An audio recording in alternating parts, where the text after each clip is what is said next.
সুলতান মাহমুদ গজনবী রহমতুল্লাহ আলাইহি লেখেন, আফগানিস্তানের বাদশা ছিলেন সুলতান মাহমুদ গজনবী। সুলতান মাহমুদ গজনবী লেখেন, আমি রাত্রিবেলা কাবুল ঢুকতেছি, যখন আমি কাবুল ঢুকবো ঘোড়ায় সোয়ার হইয়া, হঠাৎ করে দেখি পৌরসভার লাইটের নিচে বইসা একটা ছেলে আল্লাহর কোরআন পড়তেছে। এর মধ্যে ফুসমাসা শীত, এই যে এখন ফুসমাস চলতেছে, ফুসমাসা শীতের মধ্যে ছেলেটা কোরআন পড়তেছে আর কাঁপতেছে। সুলতান মাহমুদ ঘোড়ার থেকে নামছে, নাইমে ছেলেটাকে বুকের সাথে ঝরায় ধরছে, ধরে গেলে তোমার বাড়ি কোথায়, তুমি কোথায় লেখাপড়া করো? ছেলেটা বলে ওই গ্রামে আমার বাড়ি। তুমি এখানে কেন? আমার হারিকেন নাই, আমি এতিম, আমার বাবা নাই, এই জন্য আমার ছাত্র ভাইদের হারিকেনের মধ্যে ভরি। ছাত্র ভাইরা 10টা বাজে যখন শুয়ে যায়, তার হারিকেন নিভায় ফালায়, তখন আমি এই সরকারি লাইটের নিচে এসে বইসে ভরি। সুলতান মাহমুদ কয়তো ঘোড়ার উপরে ওঠ, ছেলেটাকে ঘোড়ার উপরে উঠাইয়া রাজ দরবারে নিয়ে গেছে, নিয়ে নিজের গদির মধ্যে ছেলেটাকে বসাইছে। বসায় কয়, বাবা আজকের থেকে তুমি আফগানিস্তানের বাদশা। আল্লাহু আকবার। ছেলে ডাক দিয়ে কয়, আঙ্কেল আমার বাদশাহী দরকার নাই, আমি আল্লাহর কোরআনের বাদশা হতে চাই, আমি আল্লাহর কোরআনের হাফেজ হতে চাই, আমারে পৌঁছায় দিয়ে আসেন। সুলতান মাহমুদ কয়, তুমি বলো হারকেন কিনলে কয় টাকা লাগে? 5 টাকা। দিলাম 5 টাকা। তোমার শীতের কাপড় কিনলে কয় টাকা লাগে? 5 টাকা। দিলাম আরো 5 টাকা। এইভাবে তোমার হারিকেনের কেরাসিন কিনলে কয় টাকা লাগে? 5 টাকা। দিলাম 5 টাকা। এইভাবে 1 বছরের টাকাটা একটা ক্ষতির ভিতরে, তলের ভিতরে ঢুকাইছে। আগের দিনে কাপড় দিয়ে ক্ষতি বানাইতো, মনে আসেনি? কোমরে বান্ধে রাখতো, আজ মনে আছে না মুরব্বীরা? মনে আছে? ওই এটা আপনাদের দেশে কি কয়? তবিল কয়, তবিল। তৌবিল, হ্যাঁ তৌবিল। তবিল কয়, আমগো দেশে কয় ক্ষতি, কোন জায়গায় কয় খলতা, তলে তলে ইত্যাদি। কাপড় দিয়ে বানাইতো, কোমরে ব্যাপারীরা কোমরে বান্ধে রাখতো, কথা ঠিক কিনা? ওই থলের ভিতরে, তবিলের ভিতরে সুলতান মাহমুদ গজনবী 1 বছরে খরচার টাকাটা ঢুকাইছে। ঢুকায় ছেলেটার কোমরে বাঁধছে, বান্ধা উজিরকে বলছে গোড়াটা দিয়ে ছেলেটাকে মাদ্রাসায় পৌঁছায় দিয়ে আসো, শিবরামপুর উত্তরগ্রাম পৌঁছায় দিয়ে আসো। ছেলেটাকে নিয়ে উজির যায়। সুলতান মাহমুদ ছেলেটার কপালে চুমু দিছে আর বলছে, বাজান আমার এই গদিটার থেকেও তোর কপালটা আল্লাহর কাছে দামি। এ আফগানিস্তানের বাদশা আমি, আমার বাদশার যে গদিটা আছে, গদিটার চেয়েও তুই এতিমের কপালটার দাম বেশি, তুই কোরআনের হাফেজ। বাজান রে, তুই যাইয়া মাদ্রাসায় পৌঁছার পর 2 রাকাত নামাজ পড়ে আমার জন্য একটু দোয়া করিস। ছেলে কো, আঙ্কেল কি দোয়া করতাম? কি দোয়া? কি দোয়া? দোয়া কইরো 12 বছর পর্যন্ত নবীকে স্বপ্ন দেখার জন্য কান্দি, কিন্তু আল্লাহ নবীরে স্বপ্ন দেখার ভাগ্য আমার দেয় না, আমি নবীরে স্বপ্ন দেখতে পাই না। দোয়া কইরো আল্লাহ যেন নবীরে দেখার ভাগ্য খুলে দেয়। আল্লাহু আকবার। ছেলেটা কয়, ঠিক আছে দোয়া করব। আর কি দোয়া করব? আরেকটা দোয়া কইরো বাবা, আল্লাহ রাব্বুল আলামিনের দরবারে ভালো মানুষ আমি খুঁজে পাই না, 1 নম্বর মানুষ পাই না, সব সিটার আর বাটপার। ভালো মানুষ যদি পাই তাহলে ওনার জুতাটি সারা জীবন সোজা করব আমি। এই জন্য ভালো মানুষের সাথে আল্লাহ যেন মোলাকাত করায় দেয়, সাক্ষাৎ করায় দেয়। ছেলেটা কয়, ঠিক আছে আঙ্কেল যান, আপনি ঘুমান, আমি চলে যাচ্ছি মাদ্রাসায়। সুলতান মাহমুদ গজনবী ঘুমায় পড়ছে। ছেলেটা গেছে মাদ্রাসায়, উজির মাদ্রাসায় পৌঁছায় দিছে। পৌঁছায় দেয়া গোড়া নিয়ে চলে আসছে। ওই ছেলেটা 2 রাকাত নামাজ পড়া আল্লাহ দরবারে হাত বাড়াইছে। রব্বুল আলামিন, 12 বছর পর্যন্ত আমার আশা ছিল আমি একটা হারিকেন কিনবো, কিন্তু পয়সা নাই, কিন্তু পারি নাই। দীর্ঘ 12 বছরের আশা আমার মাটি। আমার আশা ছিল একটা শীতের পোশাক কিনবো, এটা কেনার পয়সাও নাই। আজকে সুলতান মাহমুদ দুনোটা আশা পূরণ করে দিয়েছে। আমার হারিকেন কেনার টাকাও দিয়েছে, সুইটার কেনার টাকা দিয়েছে, কেরাসিন কেনার টাকা দিয়েছে। আমার কাছে দোয়া চাইছে, আল্লাহ তোমার দরবারে দোয়া করি সুলতান মাহমুদের 12 বছরের আশাও তুমি পূরণ করে দিও। আল্লাহু আকবার। যেই মাত্র ছেলেটা দোয়া করছে, আল্লাহ সুলতান মাহমুদের আশা পূরণ করে দিও, সাথে সাথেই ওই দিক দিয়া সুলতান মাহমুদ ঘুমাইছে। ঘুমের ঘরে ছায়া দেখে রহমতুল্লিল আলামিন সামনে হাজির হয়ে গেছে। আল্লাহ নবী তার চোখের সামনে, আল্লাহু আকবার। সুলতান মাহমুদ গজনবী নবীকে সালাম জানায়, আসসালাতু ওয়াসসালামু আলাইকা ইয়া রাসূলুল্লাহ আসসালাতু ওয়াসসালামু আলাইকা ইয়া হাবিবাল্লাহ, ওগো রাহমাতুল লিল আলামিন, এক নজর আপনাকে দেখার জন্য 12 বছর পর্যন্ত কান্দি, তারপরও আপনাকে দেখার ভাগ্য হয় না। আজকে কি মনে করে দেখা দিলেন? আল্লাহু আকবার। নবী কোনো কথা কয় না, নবী শুধু মুস্কি মুস্কি হাসে। সুলতান মাহমুদ কই ঠিক আছে, উত্তর যদি না দেন তাহলে আরেকটা প্রশ্নের উত্তর দেন। পৃথিবীতে ভালো মানুষকে একটা আশা তো পূরণ হয়ে গেছে, আপনারা আমি দেখছি, আরেকটা আশা কেমনে পূরণ করব? নবী কয় আর কি আশা? আরেকটা আশা হইলো ভালো মানুষ খুঁজে পাই না। সুলতান মাহমুদ যখন বলছে ভালো মানুষ খুঁজে পাই না, আল্লাহ নবী ডাক দেখো, সুলতান মাহমুদ নিজেরা অনেক চালাক মনে করো, আসলে তোমার ভিতরে জ্ঞান বলতে কিছু নাই। তুমি কি এখনো বোঝো নাই ভালো মানুষ কাকে বলে? 12 বছর পর্যন্ত কান্দো, আমাকে দেখার জন্য আমি দেখা দেই নাই। আজকে ভালো মানুষের একটু খেদমত করছো, হারিকেন কিনার টাকা দিছো, ওই চাউল ডাইলের পয়সা দিছো, বোর্ডিং এর খরচ দিছো, ছেলেরা যখন হাতটা বাড়ায় দিছে, আমি নবী মদিনায় টিকতে পারি নাই। তুমি কি এখনো ভালো মানুষ পাও নাই? আমি তো দুনিয়াতে হাদিস বলে আসছি, খাইরুকুম মান তাআল্লামাল কুরআন ওয়া আল্লামা, তোমাদের মধ্যে সবচেয়ে ভালো মানুষ ওই ব্যক্তি যে ব্যক্তি নিজে কোরআন শিখে অন্যরে শিখায়। আল্লাহু আকবার। এরাই ভালো মানুষ, যে নিজে কোরআন শিখে অন্যরে শিখায়। এর চেয়ে ভালো মানুষ আর দুনিয়াতে কেউ নাই। কথা কোন ঠিক কিনা দোস্ত? সুলতান মাহমুদ গজনবী রহমাতুল্লাহ আলাইহি নবীর কাছে ক্ষমা চাইছে। চাওয়ার পর তার ঘুম ভেঙে যায়। সকালবেলা ঘুম থেকে উঠছে, ওইটা মন্ত্রী পরিষদ উজির নাজির ডাকছে, ডাইকা কো আসো আসো, আজকের থেকে সমস্ত আলেম ওলামা, মসজিদের ইমাম, মুয়াজ্জিন, মাদ্রাসার হুজুর সবাইকে সরকারিভাবে বেতনভুক্ত করে দেওয়া হলো। ওই সুলতান মাহমুদ গজনবী ওই স্বপ্ন দেখার পর থেকে রাষ্ট্রীয়ভাবে সরকারিভাবে সর্বপ্রথম বেতনভুক্ত করেছেন মসজিদের ইমাম, মাদ্রাসার উস্তাদ, উলামায়ে কেরামকে।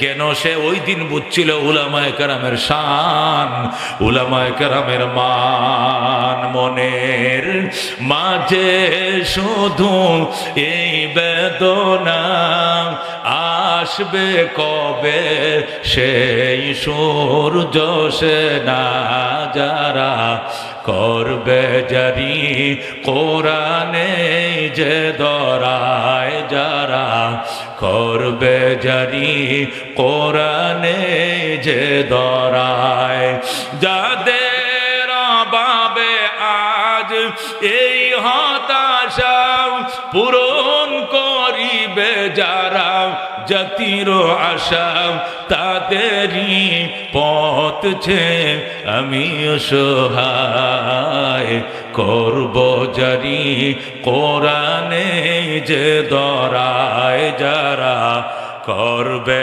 জারি কোরআনে যে দরায়। মনের মাঝে শুধু এই বেদনা, আসবে কবে সেই সূর্য সে না যারা করবে জারি কোরআনে যে দরায়। জোরে মারহাবা। এই জন্য দোস্ত বলতেছিলাম উলামায়ে কেরামের শান, উলামায়ে কেরামের মান দুনিয়াতে বুঝলা না, পরকালে ঠিকই বুঝবাম। দোস্ত জান্নাতে যাওয়ার পর আল্লাহ রাব্বুল আলামিন জান্নাতের দারুস সালামের মাঠে সম্মেলন করবেন। ওই সম্মেলনের মধ্যে সমস্ত নবী রাসূলগণ উপস্থিত থাকবে, সব নবী রাসূলগণ প্যান্ডেলে থাকবে, স্টেজের মধ্যে নবী রাসূলরা বসবেন, আর সাধারণ জান্নাতীরা নিচে বসবে। আল্লাহ রাব্বুল আলামিন বলবেন, জান্নাতীরা সমস্ত নবী রাসূলগণকে দেখো। তখন সব জান্নাতীরা সমস্ত নবী রাসূলগণকে দেখবে। সুবহানাল্লাহ। তোমরা সমস্ত নবীদের উপর ঈমান আনছিলা, ওয়া কুতুবিহি ওয়া রুসুলি, সমস্ত রাসূলদের প্রতি ঈমান আনছিলা, কিন্তু সব রাসূলগণকে তো দেখো নাই। আজকে সমস্ত নবী রাসূলগণকে দেখো, সমস্ত নবী রাসূলগণকে তারা দেখবে, তৃপ্তি নিবে। আল্লাহ বলবেন জান্নাতবাসীরা দেখা শেষ হয়েছে নাকি? দেখা শেষ হয়েছে। এবার তোমাদের কাছে আমার দাবি, তোমরা আরো কোনো কিছু চাও কিনা বলো। জান্নাতীরা বলবে আল্লাহ আর কিছু লাগতো না, সব আমরা পাইছি। আল্লাহ বলবেন দেখো আরো কোনো কিছু বাকি আছে কিনা।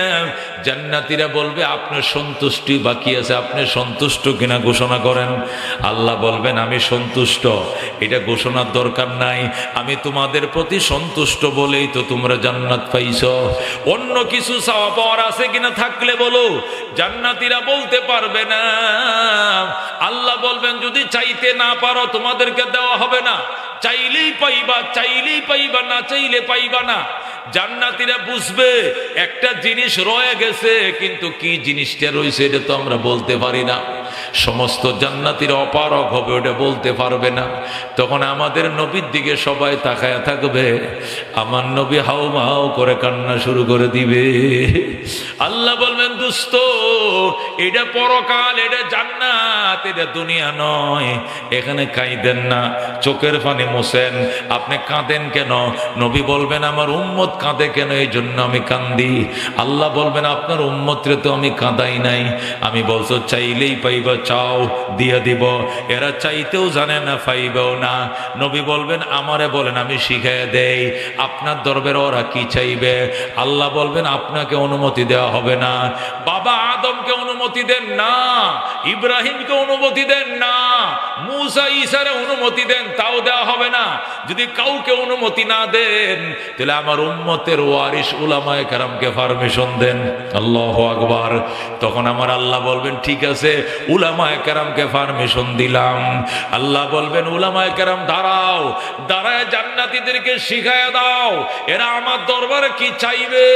তখন উলামায়ে কেরাম দাঁড়াবে, দাঁড়ায় বলবে ওরে জান্নাতবাসীরা তোমরা তো আসল জিনিসটাই ভুলে গেছো।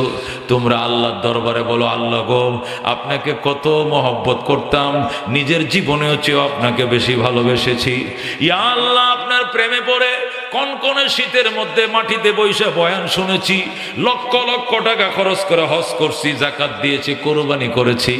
আল্লাহ গো শীতের দিনে বরফের মতো ঠান্ডা পানি দিয়া ওযু বানায় শুকরে নিয়ামত, নিয়ামত তাফজু কুনাদ, কুফরে নিয়ামত, নিয়ামত নুকসা কুনাদ। আল্লাহ বলেন লা ইন শাকারতুম লা আযীদান্নাকুম ওয়া লা ইন কাফারতুম ইন্না আযাবি লাশাদীদ। আল্লাহ বলেন বান্দা তুমি যদি কৃতজ্ঞ হও, মাহফিল শুনছো, মাহফিল তোমাদের মহল্লায় জন্য মাহফিলের ভিতরে ঢুকছো, চাতক পাখির মতো তাকিয়ে আছো, তুমি কৃতজ্ঞ। মনে রাখো জীবনে বহু মাহফিল শোনার সুযোগ তোমাকে আমি আল্লাহ দেব। ওয়ালা ইন কাফারতুম, আর যদি অকৃতজ্ঞ হও, মাহফিলের আওয়াজ তো বাড়ির থেকে শোনা যায়, ঘর থেকে শোনা যায়, দোকান থেকে শোনা যায়। দোকানদারিও করবো মাহফিলও শুনবো, ব্যবসাও করবো মাহফিল শুনবো, সিগারেটও খাবো মাহফিল শুনবো, চাও খাবো মাহফিল শুনবো। আল্লাহ কয়ে দানাই ফানাই এই প্রতারণা আমি আল্লাহ কোনোদিন গ্রহণ করব না, ঠিক কিনা? এই জন্য দোস্ত এই বড় আখিরা মাদ্রাসা বছর একবার মাহফিলের আয়োজন করে, মাহফিলকে সফল সাকসেস করে তোলার জন্য আমাদের পিছনে বছরের পর বছর দৌড়ায়। ঢাকায় যায়, যায় সিরিয়াল আনে, হুজুর একটা সিরিয়াল আমাদেরকে দেন। আমরা নওগাঁ জেলার থেকে কিনার থেকে একদম পশ্চিম বগুড়া থেকে আমরা আসছি, আদম থেকে থানাদিন বড় আখিরা গ্রাম থেকে আসছি। নূরুল কোরআন নামক একটা মাদ্রাসা ওই এলাকায় আছে, ওখানে দাওয়াত লন। ও দোস্ত আমরা 250-300 কিলোমিটার দূর থেকে আসি, এসে বয়ান করে যায়। আর 2.5 মাইল 2 মাইল দূর থেকে এসেও যদি জিলাপি খেয়ে চলে যাও, মাহফিল না শোনো, বুঝতে হবে কপালে আগুন লাগছে। কথা কোন ঠিক কিনা? এই জন্য দোস্ত আল্লাহ তো পরিষ্কার বলে দিয়েছেন ওমা তাশাউন ইল্লা আইয়াশা আল্লাহ। বন্দা তুমি চাইলে হবে না, আমি আল্লাহ চাইতে হবে। ঠিক কিনা? মাহফিল আসার জন্য নিয়ত ছিল আমার, মাহফিল শোনার জন্য নিয়ত ছিল, চেষ্টাও করেছি, কিন্তু এনেছেন কে? কে এনেছেন? একমাত্র আল্লাহ। কথা কোন ঠিক কিনা? মানুষ নিয়ত করে চেষ্টা করে, তৌফিক দেয় কে? আল্লাহ। কথা কোন? কে আল্লাহ তৌফিক দেয়? আল্লাহ তৌফিক দেয়। কথা কোন ঠিক কিনা? মানুষ নিয়ত করে চেষ্টা করে, তৌফিক দেয় আমার আল্লাহ। হযরত হুসাইন রাদিয়াল্লাহু তাআলা আনহুকে কারবালার ময়দানে ব্যারিকেড দিছে কারা? ইয়াজিদের বাহিনী। ইয়াজিদ বাহিনী হযরত হুসাইনকে কারবালা ব্যারিকেড দিছে।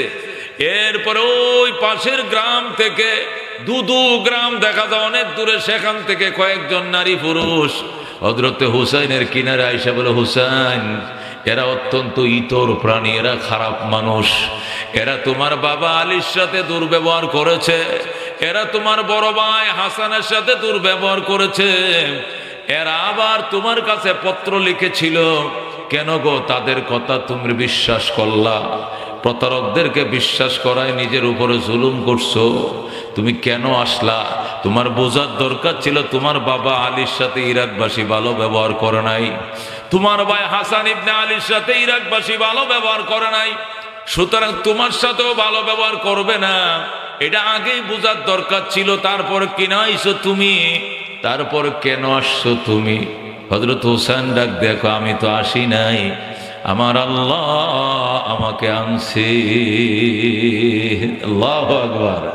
হাসান হুসেন বলেন, মুঝে কোফা ওয়ালো मुसाफिर न समझो मैं आया नहीं हो, बुलाया गया हो कि मेहमान बना के सताया गया हूँ, मैं रोया नहीं हो रुलाया गया हो, खुदा जाने कैसे हाय मेज़बानी 72 प्यासो कहे बंद पानी, मुक़द्दर में है जाओ मैं कौसर का पीना, मैं प्यासा नहीं हो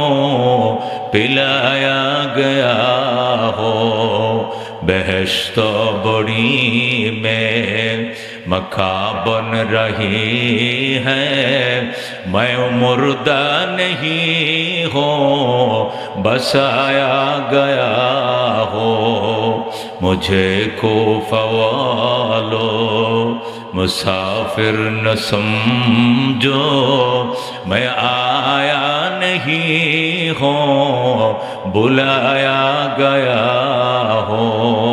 ज़रा कौन मरहबा। हज़रत हुसैन রাদিয়াল্লাহু তাআলা আনহু ডাক দেয়া, গো কারবালাবাসী, আমি আসি নাই, আমাকে আনা হয়েছে। ছোটবেলায় আমি যখন নানার কুলে ছিলাম, ওই সময় জিবরাইল আমার রক্ত মাখা বালিগুলো আমার নানা ভাইকে দেখাইছিল। ওই সময় আমার নানা যদি বলতো আমার হোসেনকে শহীদ করলে আমি মানি না, আমি মানব না, তাহলে বেঈমানরা আমার জীবনেও শহীদ করতে পারতো না, এই জালেমরা আমাকে শহীদ করতে পারতো না। কিন্তু আমার নানা ভাই তো আমার শাহাদতকে মেনে নিয়েছে। আমার নানা বলছে, ওরা অত্যন্ত হতভাগা, এরা অত্যন্ত কপাল পোড়া, যারা আমার নাতির গায়ে আঘাত করবে এরা কপাল পোড়া। তাহলে বোঝা গেল আমার শাহাদতকে আমার নানা ভাই মাইনা লইছে। কতক্ষণ ঠিক কিনা? সুতরাং যেহেতু আমার কপালে লেখা ছিল শহীদ হওয়া, এখানে আমি না আইসা পারি নাই, আমি আসি নাই, আমার আল্লাহ আমাকে এখানে আনছে। কতক্ষণ ঠিক কিনা?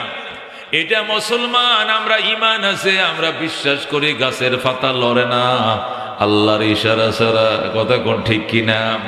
গত 2 দিন আগেও শীত ছিল না, গতকাল থেকে এই যে শৈত্য প্রবাহ শুরু করছে কে? যেরকম কে? ও দোস্ত, আকাশের চাঁদ সূরজের মালিক কে? চন্দ্র সূর্যের মালিক কে? আসমান জমিনের মালিক কে? ও ও শেখ হাসিনার 15 বছরের সংসার ভেঙ্গে চুরে তছনছ করে দিয়েছে কে? রান্না করা ভাত খেয়ে যেতে পারে নাই, কে খেতে দেয় নাই? কথা কোন ঠিক কিনা? ক্ষমতার মালিক কে? ক্ষমতার থেকে কানে ধরে নামায় কে?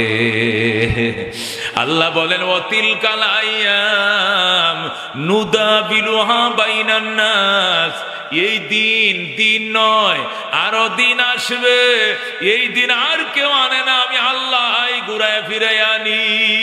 কথা কোন ঠিক কিনা? আমরা মুরব্বীদের মুখে শুনছি এই দিন দিন নয়, আরো দিন আসবে, এক মাঘে শীত যায় না, আরো মাঘ আসবে। মুরব্বীরা বলছে, আমরা শুনছি। আল্লাহ সূরা আলে ইমরানের মধ্যে বলেন ওয়াতিলকাল আইয়াম নুদাবিলুহা বাইনান নাস, এই দিন ঘুরায়া ফিরায়া মানুষের মধ্যে আমি আল্লাহ আনছি, আর কেউ নয়। কথা ঠিক কিনা? আগের গভর্নমেন্ট চিন্তা করছিল 2041 সাল, কয় সাল? 2041-এর আগে কেউ নামাইতে পারবে না। কতক্ষণ ঠিক কিনা? আর আল্লাহ লেখা রাখছে 2024-এর 5 আগস্টের পরে 1 মিনিটও আগাইতে পারবে না। কতক্ষণ ঠিক কিনা? আল্লাহ লেখছে 24 সাল আর তারা লেখছে 41 সাল। কাটটা সঠিক হইছে? কাটটা। আল্লাহ তিলকাল আইয়াম নুদাবিলুহা বাইনান নাস, এই দিন ঘুরায় ফিরে আমি আনছি মানুষের মাঝে। ঠিক কিনা? এ দুস্থ আওয়ামী লীগের নেতারা হুজুররা কামটা করছে, আমগো নেত্রীরা তারাইছে, মুডেও না। কেউ বলে ছাত্ররা তারাইছে, কেউ বলে বিএনপি তারাইছে, কেউ বলে এমন নুরুল হক নূরের দলে তারাইছে, কেউ বলে ছাত্র জনতা তারাইছে।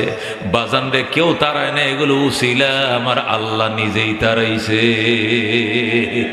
আল্লাহ কয় কুলিল্লাহুম্মা মালিকাল মুলক তুতিল মুলকা মান তাশা ওয়া তানজিউল মুলকা মিম্মান তাশা ওয়া তুইজ্জু মান তাশা ওয়া তুযিল্লু মান তাশা বিয়াদিকাল খায়র ইন্নাকা আলা কুল্লি শাইইন কাদির। বলেন আল্লাহু আকবার। আল্লাহ ডাক দেয়া কয় কুলিল্লাহুম্মা মালিকাল মুলক, হে রাসূল আপনি বলে দেন, হে রাজ্যের মালিক আল্লাহ, তুতিল মুলকা মান তাশা, আপনি যারা চান ক্ষমতা দেন, ওয়া তানজিউল মুলকা মিম্মান তাশা, আপনি যার থেকে চান ক্ষমতা ছিনিয়ে লন। কতক্ষণ ঠিক কিনা? ওয়া তুইজ্জু মান তাশা, যারা চান ইজ্জত দান করেন, ওয়া তুযিল্লু মান তাশা, যারা চান অপমানিত করেন। বিয়াদিকাল খায়র, আপনার হাতে কল্যাণ আর অকল্যাণ। ইন্নাকা আলা কুল্লি শাইইন কাদির, আপনি সকল জিনিসের উপরে ক্ষমতাবান। কতক্ষণ ঠিক কিনা? এই মস্ত মুহতারাম হাজিরিন, আল্লাহ নবী সাল্লাল্লাহু আলাইহি সাল্লাম খন্দকের যুদ্ধে 12 মাইল, কয় মাইল? 12 মাইল পরিকা খনন করলেন, খাল কাটলেন। খাল চিনেন না? খাল, চিকন নদী, খাল কাটলেন। মদিনা শরীফকে ওহুদের পাহাড় এইভাবে ইউটার্ন দিয়ে রাখছে। কিভাবে? এইভাবে মানে বুঝেন তো? ইউটার্ন। পশ্চিমে ওহুদ পাহাড়, পূর্বে ওহুদ পাহাড়, উত্তর পাশে ওহুদ পাহাড়, শুধু দক্ষিণ পাশটা খালি। এই যে এইভাবে ইউটার্ন, একবারে আমার যেভাবে আছে এইভাবে মদিনাকে ওহুদ পাহাড়ে ইউটার্ন দিয়ে রাখছে। 3 দিক থেকে পাহাড়ে ঘেরাও করা, শুধু দক্ষিণ পাশটা খালি, এইভাবে ইউটার্ন দেওয়া। এই পাহাড়টা 14 কিলোমিটার। কয় কিলোমিটার? এই 14 কিলোমিটার পাহাড়। ইউটার্নের এই মাথার থেকে ওই মাথা 12 মাইল। কয় মাইল? এই 12 মাইল খাল কাটলেন, যাতে করে মদিনায় কেউ ঢুকলে এই খাল পার হয়ে পরে আসতে হবে।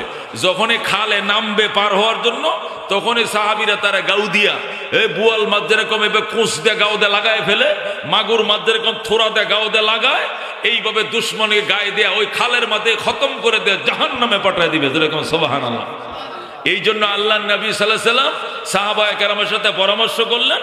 হযরতে সালমান ফারসি রাদিয়াল্লাহু তাআলা আনহু, রসুলের অত্যন্ত আদরের সাহাবী, উনার বাড়ি ছিল ইরানে। উনার বয়স ছিল, ও যখন তিনি মুসলমান হয় তখনই উনার বয়স 130 বছর। যেরকম সুবহানাল্লাহ। উনি প্রায় 250 বছর বয়সে দুনিয়ার থেকে বিদায় নেন। এইরকম বয়োজ্যেষ্ঠ একজন সাহাবী দ্বিতীয় আর কেউ ছিলেন না। বয়সের দিক থেকে সবচেয়ে মুরব্বী হলেন হযরতে সালমান, ইজ্জত সম্মানের দিক থেকে সবচেয়ে সিনিয়র হযরত আবু বকর, কিন্তু বয়স পাইছেন 63 বছর। ওমর বয়স পাইছেন 63, উসমান বয়স পাইছেন আরো কম, আলী বয়স পাইছেন 50-এর মতো। এরপরেই তারা শহীদ হয়ে গেছেন। এই মুসলমান, 63 বছর বয়সে আবু বকর সমস্ত সাহাবীদের সর্দার, মর্যাদার দিক থেকে শ্রেষ্ঠ, কিন্তু বয়সের দিক থেকে সবচেয়ে বেশি বয়োজ্যেষ্ঠ ছিলেন সালমানে ফার্সি। তিনি যখন মারা যান তখন ওনার বয়স 250 বছর, মতান্তরে 270 বছর। যেরকম আল্লাহু আকবার। ওনার বাড়ি ছিল কোথায়? সে ইরানে। সালমানে ফার্সি পারস্য দেশে, পারস্য মানে ইরান, ইরানি ছিলেন। তো রোম এবং পারস্যদের মধ্যে যে যুদ্ধ হতো, এই যুদ্ধের মধ্যে ওই খাল খনন করতো, ফরিকা খনন করতো। এই অভিজ্ঞতারা হযরতে সালমান মদিনায় নবীকে শিখাইলেন, ইয়া রাসূলুল্লাহ, যেহেতু একের পর এক শুধু যুদ্ধই করতেছে, একবার করলাম বদরের যুদ্ধ, এরপরে আবার লাগাইলো উহুদের যুদ্ধ, এরপরে একটার পর একটা যুদ্ধর দামামা চলছে, এদেরকে করে সমূলে উৎপাটন করে ফেলবে ইনশাআল্লাহ। এই জন্য উহুদের এই মাথার থেকে ওই মাথা পর্যন্ত পুরা খাল খনন করেন। তখন সাহাবায়ে কেরাম ফরিকা খনন শুরু করলেন, খাল খাটা শুরু করলেন। এই প্রসঙ্গে, এই যুদ্ধ সম্পর্কে কোরআনের ভাষায় এটাকে গজওয়াতুল আহজাব বলা হয়। সূরাতুল আহজাব নামে 21 পারায় এই সূরাকে, এই ঘটনাকে কেন্দ্র করে একটা স্পেশাল সূরাই নাজিল করেছেন আল্লাহ। যেরকম সুবহানাল্লাহ। গজওয়ায়ে আহজাব বলা হয় কোরআনের ভাষায়, আর আমাদের রাষ্ট্রীয় ভাষায় হিন্দি ভাষায় এটাকে গজওয়ে খান্দক বলা। খন্দকের যুদ্ধ। খন্দক মানে খাল, খন্দক মানে ফরিকা, খাল। তো হযরতে সাহাবায়ে কেরাম, আল্লাহর হাবিব যখন সালমানে ফার্সির পরামর্শ মানলেন, মেনে বললেন পাহাড়ের ইউটার্নের এই মাথার থেকে ওই মাথা পর্যন্ত খাল খাটো, যাতে মক্কার কোনো কাফের মদিনার ভিতরে গর্বে ঢুকতে না পারে, যেটাই ঢুকবে ওটাকেই গাই দিয়া একবারে খতম করে ফেলবে। খাল খাটা শুরু হলো। আল্লাহ নবী সাল্লাল্লাহু আলাইহি ওয়াসাল্লাম সময় দিলেন, এত দিনের ভিতরে পরীক্ষা শেষ করতে হবে। খাল কাটা শেষ পর্যায়ে চলে আসছে, যুদ্ধের সময় চলে আসছে। কাল দিন পরে, একদিন পরে যুদ্ধ শুরু হবে। আল্লাহর হাবিব সাহাবায়ে কেরামের কাছে এসে জিজ্ঞেস করলেন, ফরিকা খনন কতটুক হইছে? সাহাবায়ে কেরাম বলল, হুজুর ফরিকা খনন শেষ, শুধু 3টা বড় বড় পাথর, এগুলো ভাঙ্গা যাচ্ছে না। 3টা বড় বড় পাথর, এক একটা 10 টন 12 টন ওজন। এই পাথরগুলো ভাঙতেও পারি না, খালের মাঝখানে পড়ছে, সরাইতেও পারি না। আগের দিনে তোর কারান ছিল না, মেশিন ছিল না, বেকু মেশিন ছিল না, কথা বুঝছেন তো? পাথর দামি বেকু ছিল না, মেশিন পত্র ছিল না। এটা ভাঙ্গাও যাচ্ছে না, সরানো যাচ্ছে না। আল্লাহ নবী সাল্লাল্লাহু আলাইহি ওয়াসাল্লাম বললেন, হাতুড়িটা আমার হাতে দাও। এই 1/2 কেজি ওজনের একটা হাতুড়ি আল্লাহ নবী হাতে নিয়ে বিসমিল্লাহির রহমানির রহিম কয়ে বড় পাথরের মধ্যে টুক্কা দেওয়ার সাথে সাথে এই পাথরটা 2 ভাগ হয়ে যায়।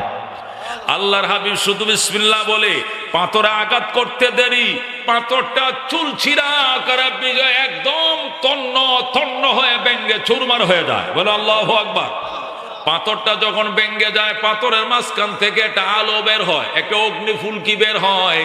এই আগুনটা আল্লাহ নবী দেখা মাত্র আল্লাহু আকবার বললেন।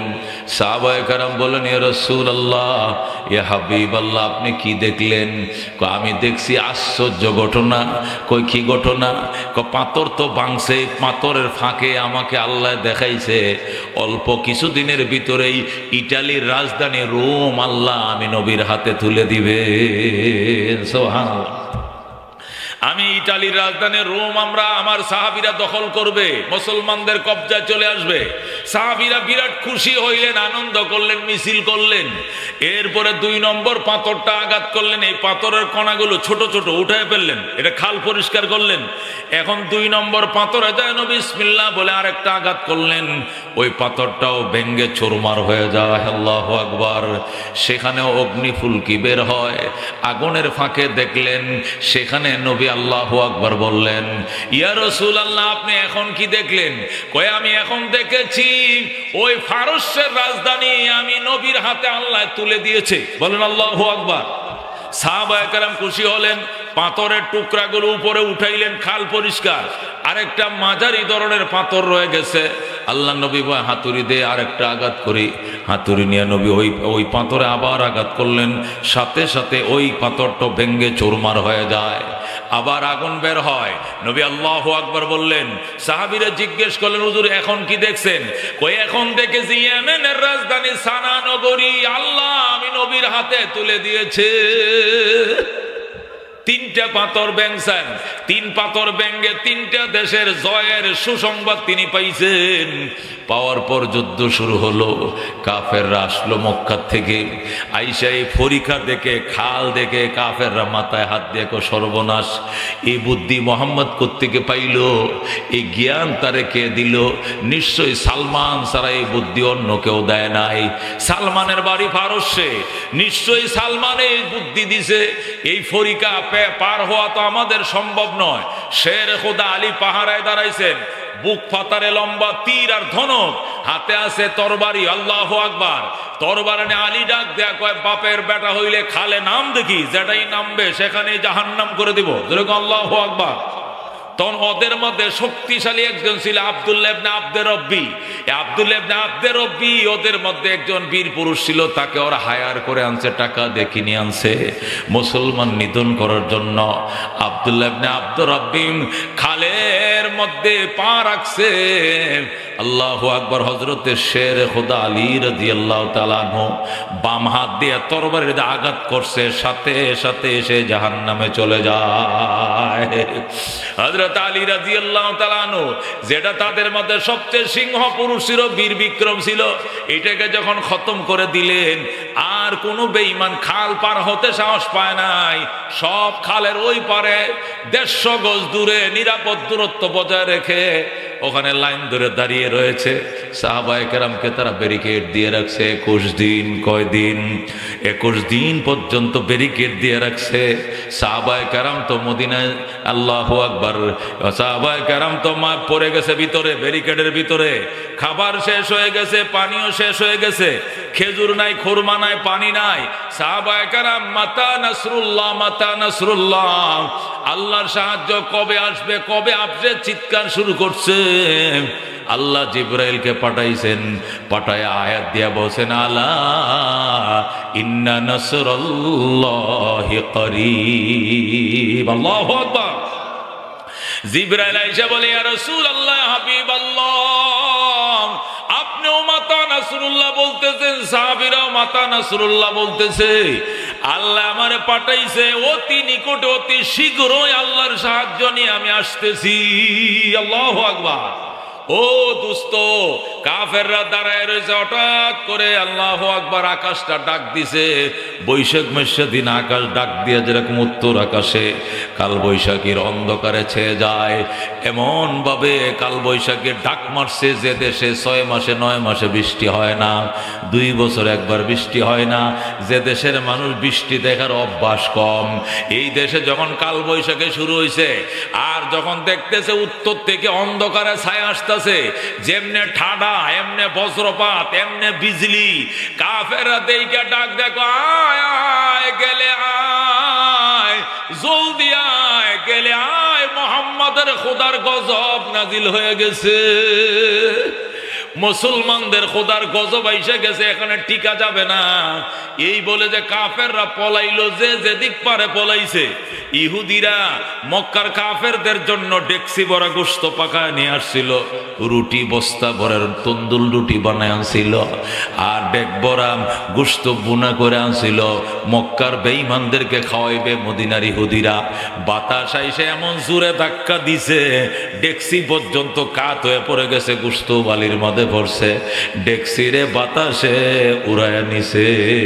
আল্লাহু আকবার। এরা যে উটগুলো বাঁধছিল খেজুর গাছের গোড়ায়, এ উটগুলোকে এমন ধাক্কা দিছে বাতাসে, রশিতে টানে এই দিকে, বাতাসে ধাক্কায় ওই দিকে, উটগুলো ঘ্যা ঘ্যা করে চিল্লা শুরু করছে, উটগুলো ফাঁসি খায়া যাইতেছে। কাফেরদের লিডার আবু সুফিয়ান ছিলেন তখন। আবু সুফিয়ান ডাক দেখো আয় রে আয়, গেলে আয় গেলে আয়, মুহাম্মাদের খোদার গজব নাজিল হয়ে গেছে। বলেন আল্লাহু আকবার। এই যে কাফেররা পলাইছিল, লুঙ্গি থইয়া পলাইছে, লুঙ্গি থইয়া পলাইছে, উলঙ্গ হয়ে দৌড়াইছে বলতেছে বিল ফাতারে, মরুভূমির ফাতারে একটা কাফের ময়দানে টিকে নাই। বলেন আল্লাহু আকবার। সাহাবায়ে কেরাম যখন বিজয় নিশান উড়াইয়া 21 দিন পর মদিনা শরীফ গেলেন, তখন মদিনার মধ্যে তারা পুরা পাবলিসিটি শুরু করলেন।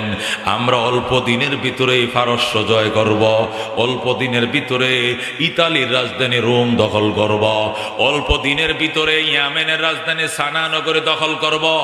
মদিনার মুনাফিকরা কই এই খবর তোরা কই পাইছস? কই এটা আল্লাহর নবীকে আল্লাহ নিজে দেখাইছে। খন্দকের যুদ্ধে পাথর আঘাত করছিল, পাথরের মাঝখান থেকে এই চিত্র আল্লাহ দেখাইছে। আল্লাহু আকবার।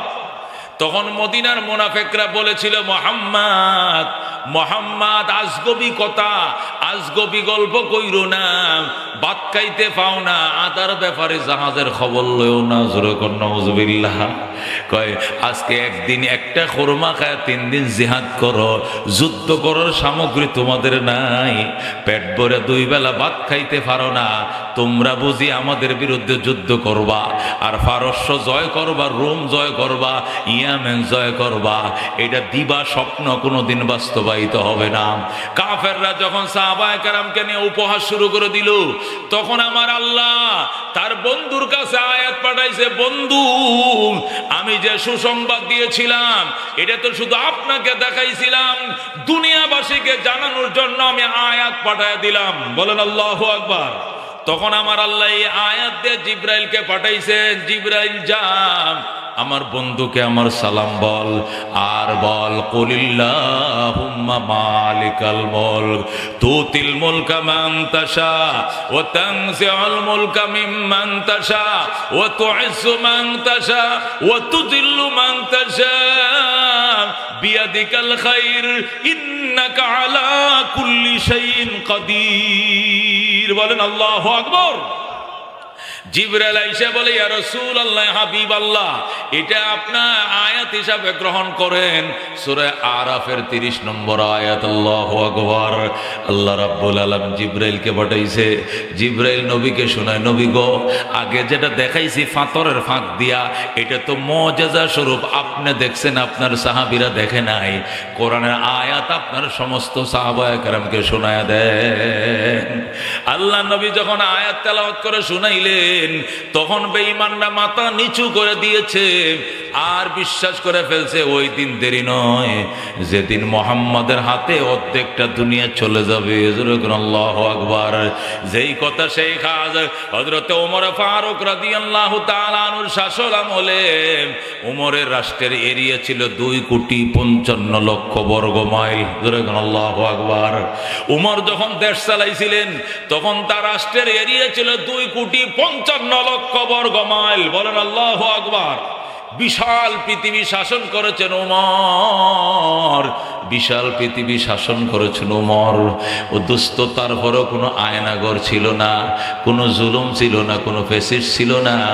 মদিনা শরীফ শুয়ে রয়েছে ওমর, সেখান থেকে 1,500 মাইল পশ্চিমে ওই আফ্রিকার জঙ্গল থেকে হরিণ আর সিংহ নদীর ঘাটে পানি পান করে গালের সাথে গাল মিলাইয়া। আল্লাহু আকবার বলেন।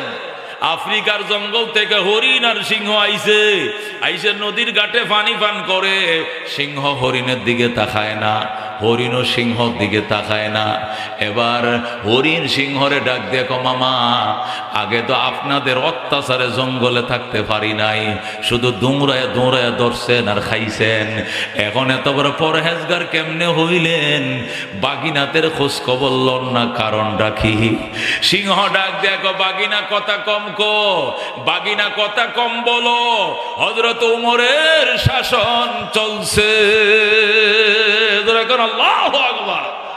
क्या नजर थे जिसने मुर्दों को मसीहा कर दिया, दिल को रोशन कर दिया, को बीना कर दिया, खुद न थे जो राह पर औरों के हाथी बन गए, क्या नजर थे जिसने मुर्दों को मसीहा कर दिया, दिल को रोशन कर दिया, को बीना कर दिया, दुर्फशानी ने तेरी कतरों को दरिया कर दिया, कर दिया को बीना कर दिया। যখন মারহাবা।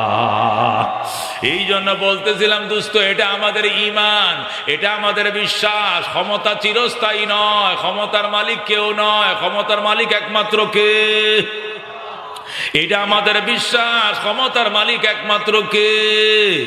এটা আগেওয়ালারা যেমনি ভালো করে বুঝছে, নতুন ওয়ালারাও ভালো করে বুঝে পরে ক্ষমতায় বসার দরকার। কথা কোন ঠিক কিনা? সবাইকে এই জ্ঞান অর্জন করতে হবে, ক্ষমতার মালিক আমরা নই, আল্লাহ ক্ষমতার মালিক। আমাদেরকে কিছুদিন চালানোর জন্য সুযোগ দেয় আল্লাহ। কথা কোন ঠিক কিনা?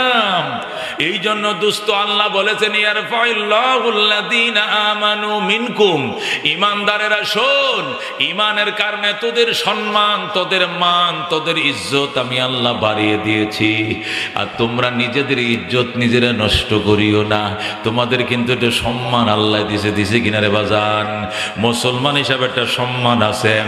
আল্লাহ যদি ঈমানদারকে ছোট জান্নাত দেয়, এই জান্নাতটা দুনিয়া সমান 10টা দুনিয়া বরাবর হবে। ঠিক কিনা? ঈমানদার যদি ছোট জান্নাত পায় কত বড় হবে? দুনিয়া সমান 10টা দুনিয়া বরাবর হবে। কথা কোন ঠিক কিনা? এই জন্য দোস্ত বেঈমানরা পাইবনি জান্নাত। আল্লাহ বলেন, ওয়ালা ইয়াদখুলুনাল জান্নাতা হাত্তা ইয়ালিজাল জামালু ফি সাম্মিল খায়াত। আল্লাহু আকবার। আল্লাহ বলছেন, ওয়ালা ইয়াদখুলুনাল জান্নাতা, কোন বেঈমান কোন কাফের এতক্ষণ পর্যন্ত জান্নাতে ঢুকতে পারবে না, হাত্তা ইয়ালিজাল জামালু ফি সাম্মিল খায়াত, যতক্ষণ পর্যন্ত সুইর ছিদ্র দিয়ে উট না ঢুকবে। বলেন আল্লাহু আকবার। এই সুই ছিলেন সই, এই সুই ছিলেন সই। সুই দিয়ে কি করে? কাপড় সিলাই করে। কি সিলাই করে? সুইয়ের মধ্যে ছিদ্র আসেনি? ছিদ্রতে কি করে? সুতা ঢুকায়। কি ঢুকায়? সুইয়ের মধ্যে ছিদ্র আছে, ছিদ্রতে কি ঢুকায়? সুতা ঢুকায়। ছিদ্রটা অনেক বড় না চিকন? একদম চিকন। আল্লাহ বলেন, ওয়ালা ইয়াদখুলুনাল জান্নাতা, কোরআনে বলেন, কোন বেঈমান, কোন নাস্তিক, কোন কাফের, কোন হিন্দু, কোন বৌদ্ধ, কোন খ্রিস্টান, কোন কমিউনিস্ট আল্লাহকে বিশ্বাস করে না এমন কেউ জান্নাতে ঢুকিতে পারিবে না। যেরকম আল্লাহু আকবার। হ্যাঁ, ওই দিন পারিবে। কবে? কবে? কয় যেদিন সুয়ের ছিদ্র দিয়া উট ঢুকবে, সেই দিন। সুয়ের ছিদ্রতে উট ঢুকবে নি? ঢুকবে। হাত্তা ইয়ালিজাল জামালু ফি সাম্মিল খায়াত, যেদিন জামাল, জামাল মানে ষাঁড় উট, মর্দ উট। মর্দ উটরে কি বলে? হ্যাঁ, জামাল বলে। ওয়ালা ইয়াদখুলুনাল জান্নাতা, বেঈমান জান্নাতে প্রবেশ করিতে পারিবে না, হাত্তা ইয়ালিজাল জামালু, যতক্ষণ প্রবেশ না করিবে, আল্লাহু আকবার, উট ফি সাম্মিল খিয়াত, সুয়ের ছিদ্র দিয়া। সুয়ের ছিদ্র দিয়া যেদিন উট ঢুকবে জান্নাতের গেট দিয়া, ওই দিন বেঈমান ঢুকবে। যেরকম আল্লাহু আকবার।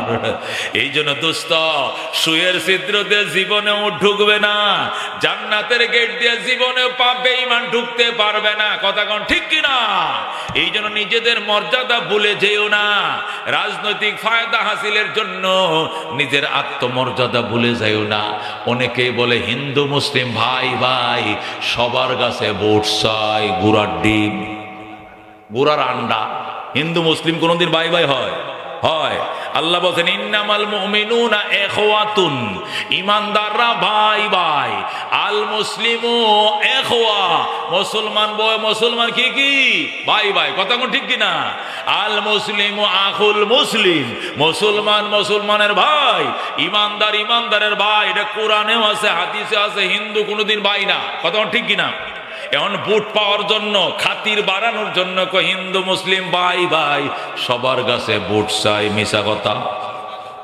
এটা কি কথা? মিথ্যা কথা। কি হবে? হিন্দু হিন্দু ভাই ভাই, মুসলমান মুসলমান ভাই ভাই, সবার কাছে ভোট চাই। কথা ঠিক আছে? কেমনে বলবেন?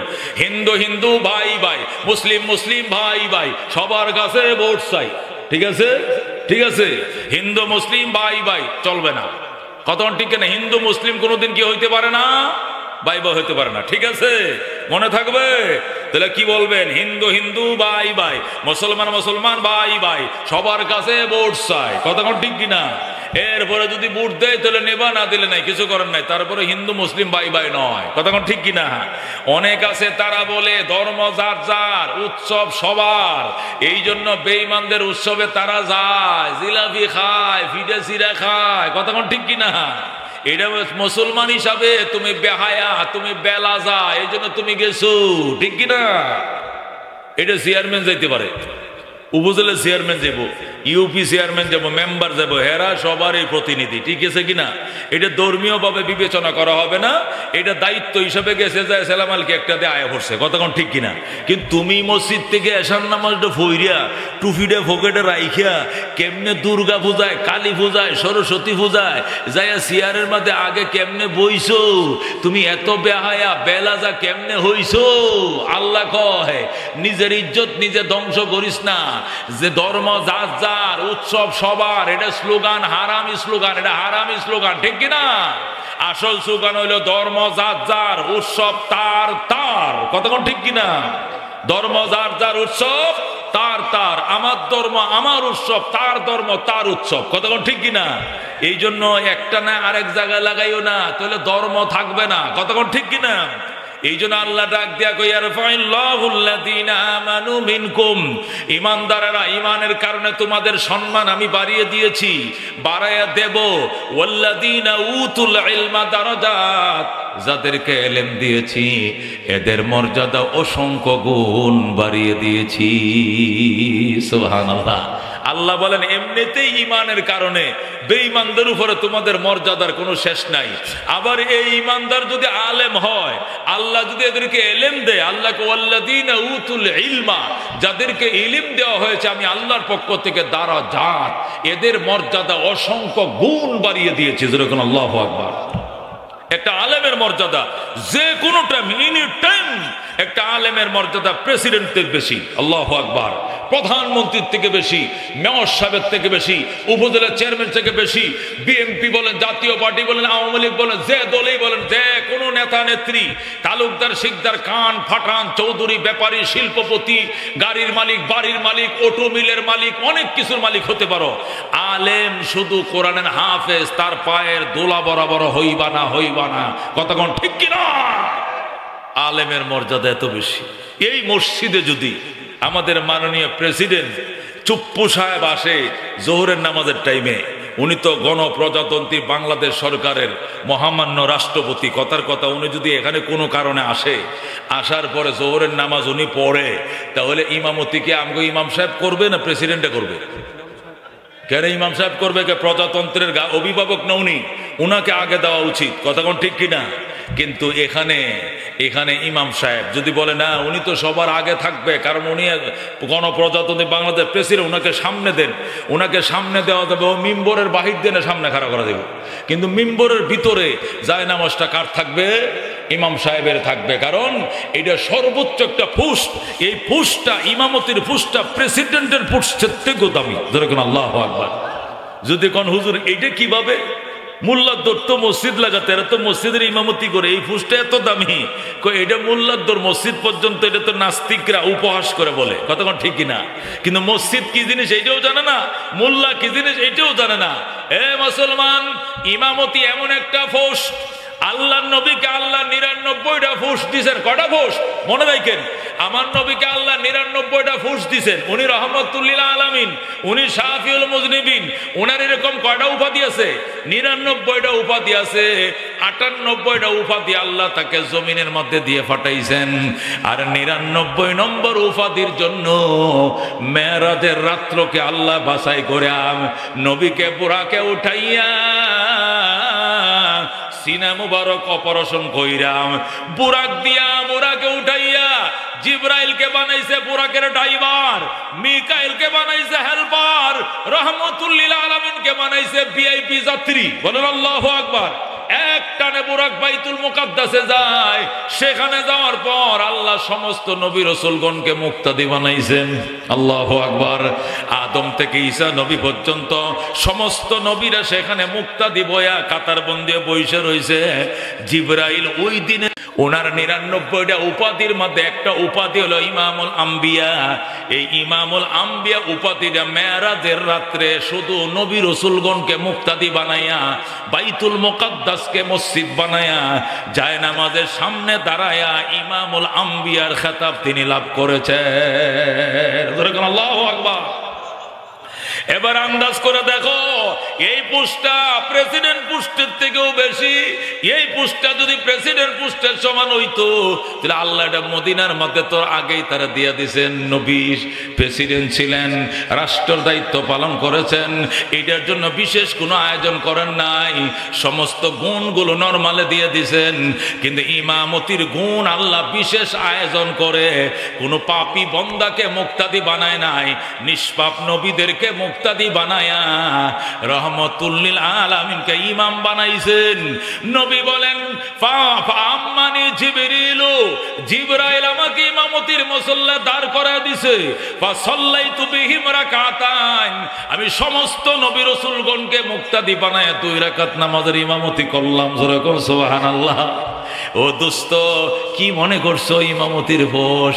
উলামায়ে কেরাম প্রেসিডেন্টের চেয়েও দামি, মন্ত্রীর চেয়েও দামি, সব কিছুর থেকে উলামায়ে কেরামের শান আল্লাহর দরবারে বেশি। যেরকম সুবহানাল্লাহ। দামি পাথর 2টা। কোন দামি পাথর কয়টা পৃথিবীতে? 2টা। একটা পাথরকে বলা হয় কোষ্টি পাথর। কি পাথর? একটা পাথর কি? কোষ্টি পাথর। কোষ্টি পাথর দিয়ে কি করে কোনটা সোনা খাঁটি, কোনটা ভেজাল্লা সোনা, এটি পরীক্ষা করার জন্য কোষ্টি পাথর দিয়ে চেক করে। কথা বলছেন না? কয় না স্বর্ণে কোষ্টি পাথর দিয়ে যাচাই করো, এটা তো কথার কথাই কয় মানুষে। কোষ্টি পাথর কোন পাথর? যে পাথর দিয়া স্বর্ণ খাঁটি না ভেজাল, এটা পরীক্ষা করে যে পাথর দিয়ে, এটাকে কি বলা হয়? কোষ্টি পাথর। এটা অনেক দামি পাথর, এটি পাওয়া যায় না। পৃথিবীর অনেক রাষ্ট্র ঘুরে একটু বের করতে হয়। স্বর্ণকাররা এগুলো অল্প একটু কিনে আনে লক্ষ লক্ষ টাকা দেয়। পাথর 2 প্রকার, মানে দামি পাথর 2 প্রকার। একটাকে বলা হয় কোষ্টি পাথর, যেটা দিয়ে সোনা সোনা বেজাল না নির্বেজাল পরীক্ষা করে। আর একটা পাথরের নাম হলো ফরস পাথর। কি পাথর? ফরস পাথর কাকে বলে? যে পাথরের সাথে মাটির ছাকা অথবা নরমাল কোন পাথর যদি কাপড় দিয়ে বাঁধে রাখো, রাইখা খাটের নিচে রাইখা দাও, সকালবেলা ঘুমোতুন উইটা দেখবা এই মাটির চাকাটা ও স্বর্ণের চাকা হয়ে গেছে। কই না? ভালো মানুষের ফরসে থাকো। ফরস মানে সহবত।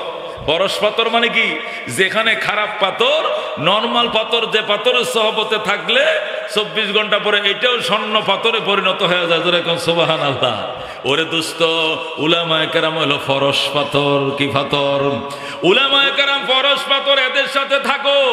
রাজনীতি করবা উলামায়ে কেরামের সাথে করো, পীর মুরিদি কাজ করবা উলামায়ে কেরামের মধ্যে যারা পীর, এদের কাছে মুরিদ হও, তাহলে বন্ড হইতা না, ডাকডোল বাজাইতা না, গাঞ্জার কলকি টানতা না, বাংলা মদও থাকবে না, ইংরেজি মদও থাকবে না, বাবাও ডাকবা না, বাবাও খাইবা না। কথা কোন ঠিক কিনা? পীর ধরবা, আলেম পীর ধর, রাজনীতি করবা, আলেম রাজনীতি ধর, তাবলিগ করবা, আলেমদের সাথে তাবলিগ করো। কথা কোন ঠিক কিনা? উলামায়ে কেরামের সাথে তাবলিগ করো, তাহলে দেখবো এটা তাবলিগ হইব।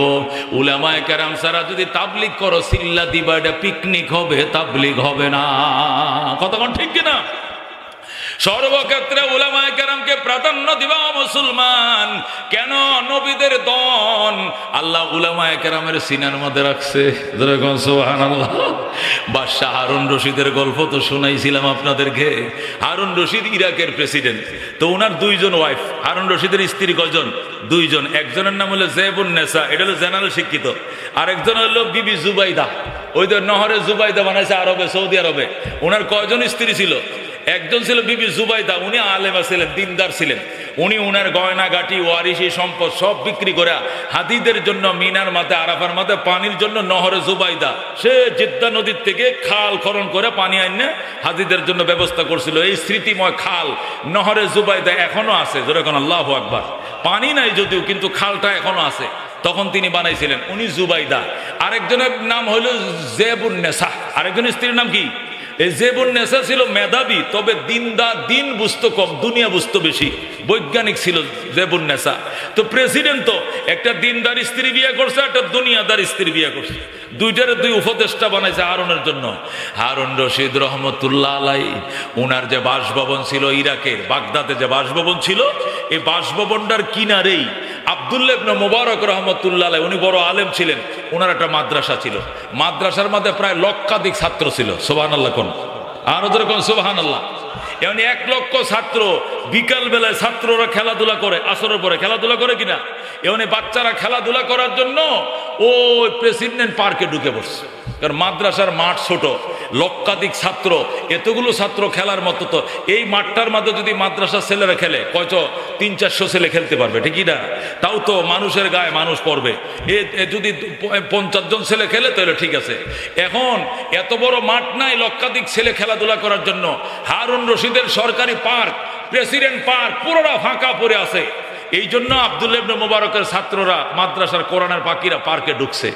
ঢোকার পরে এখন জেবুন্নেসা হারুন রশিদকে, হারুন জাহাপনা, আপনি লক্ষ্য করেন নাই? কি লক্ষ্য দেখছেন? আমাদের পার্কের মধ্যে সব মুলুবি ঢুকছে, সব কোরআনের পাখি ঢুকছে।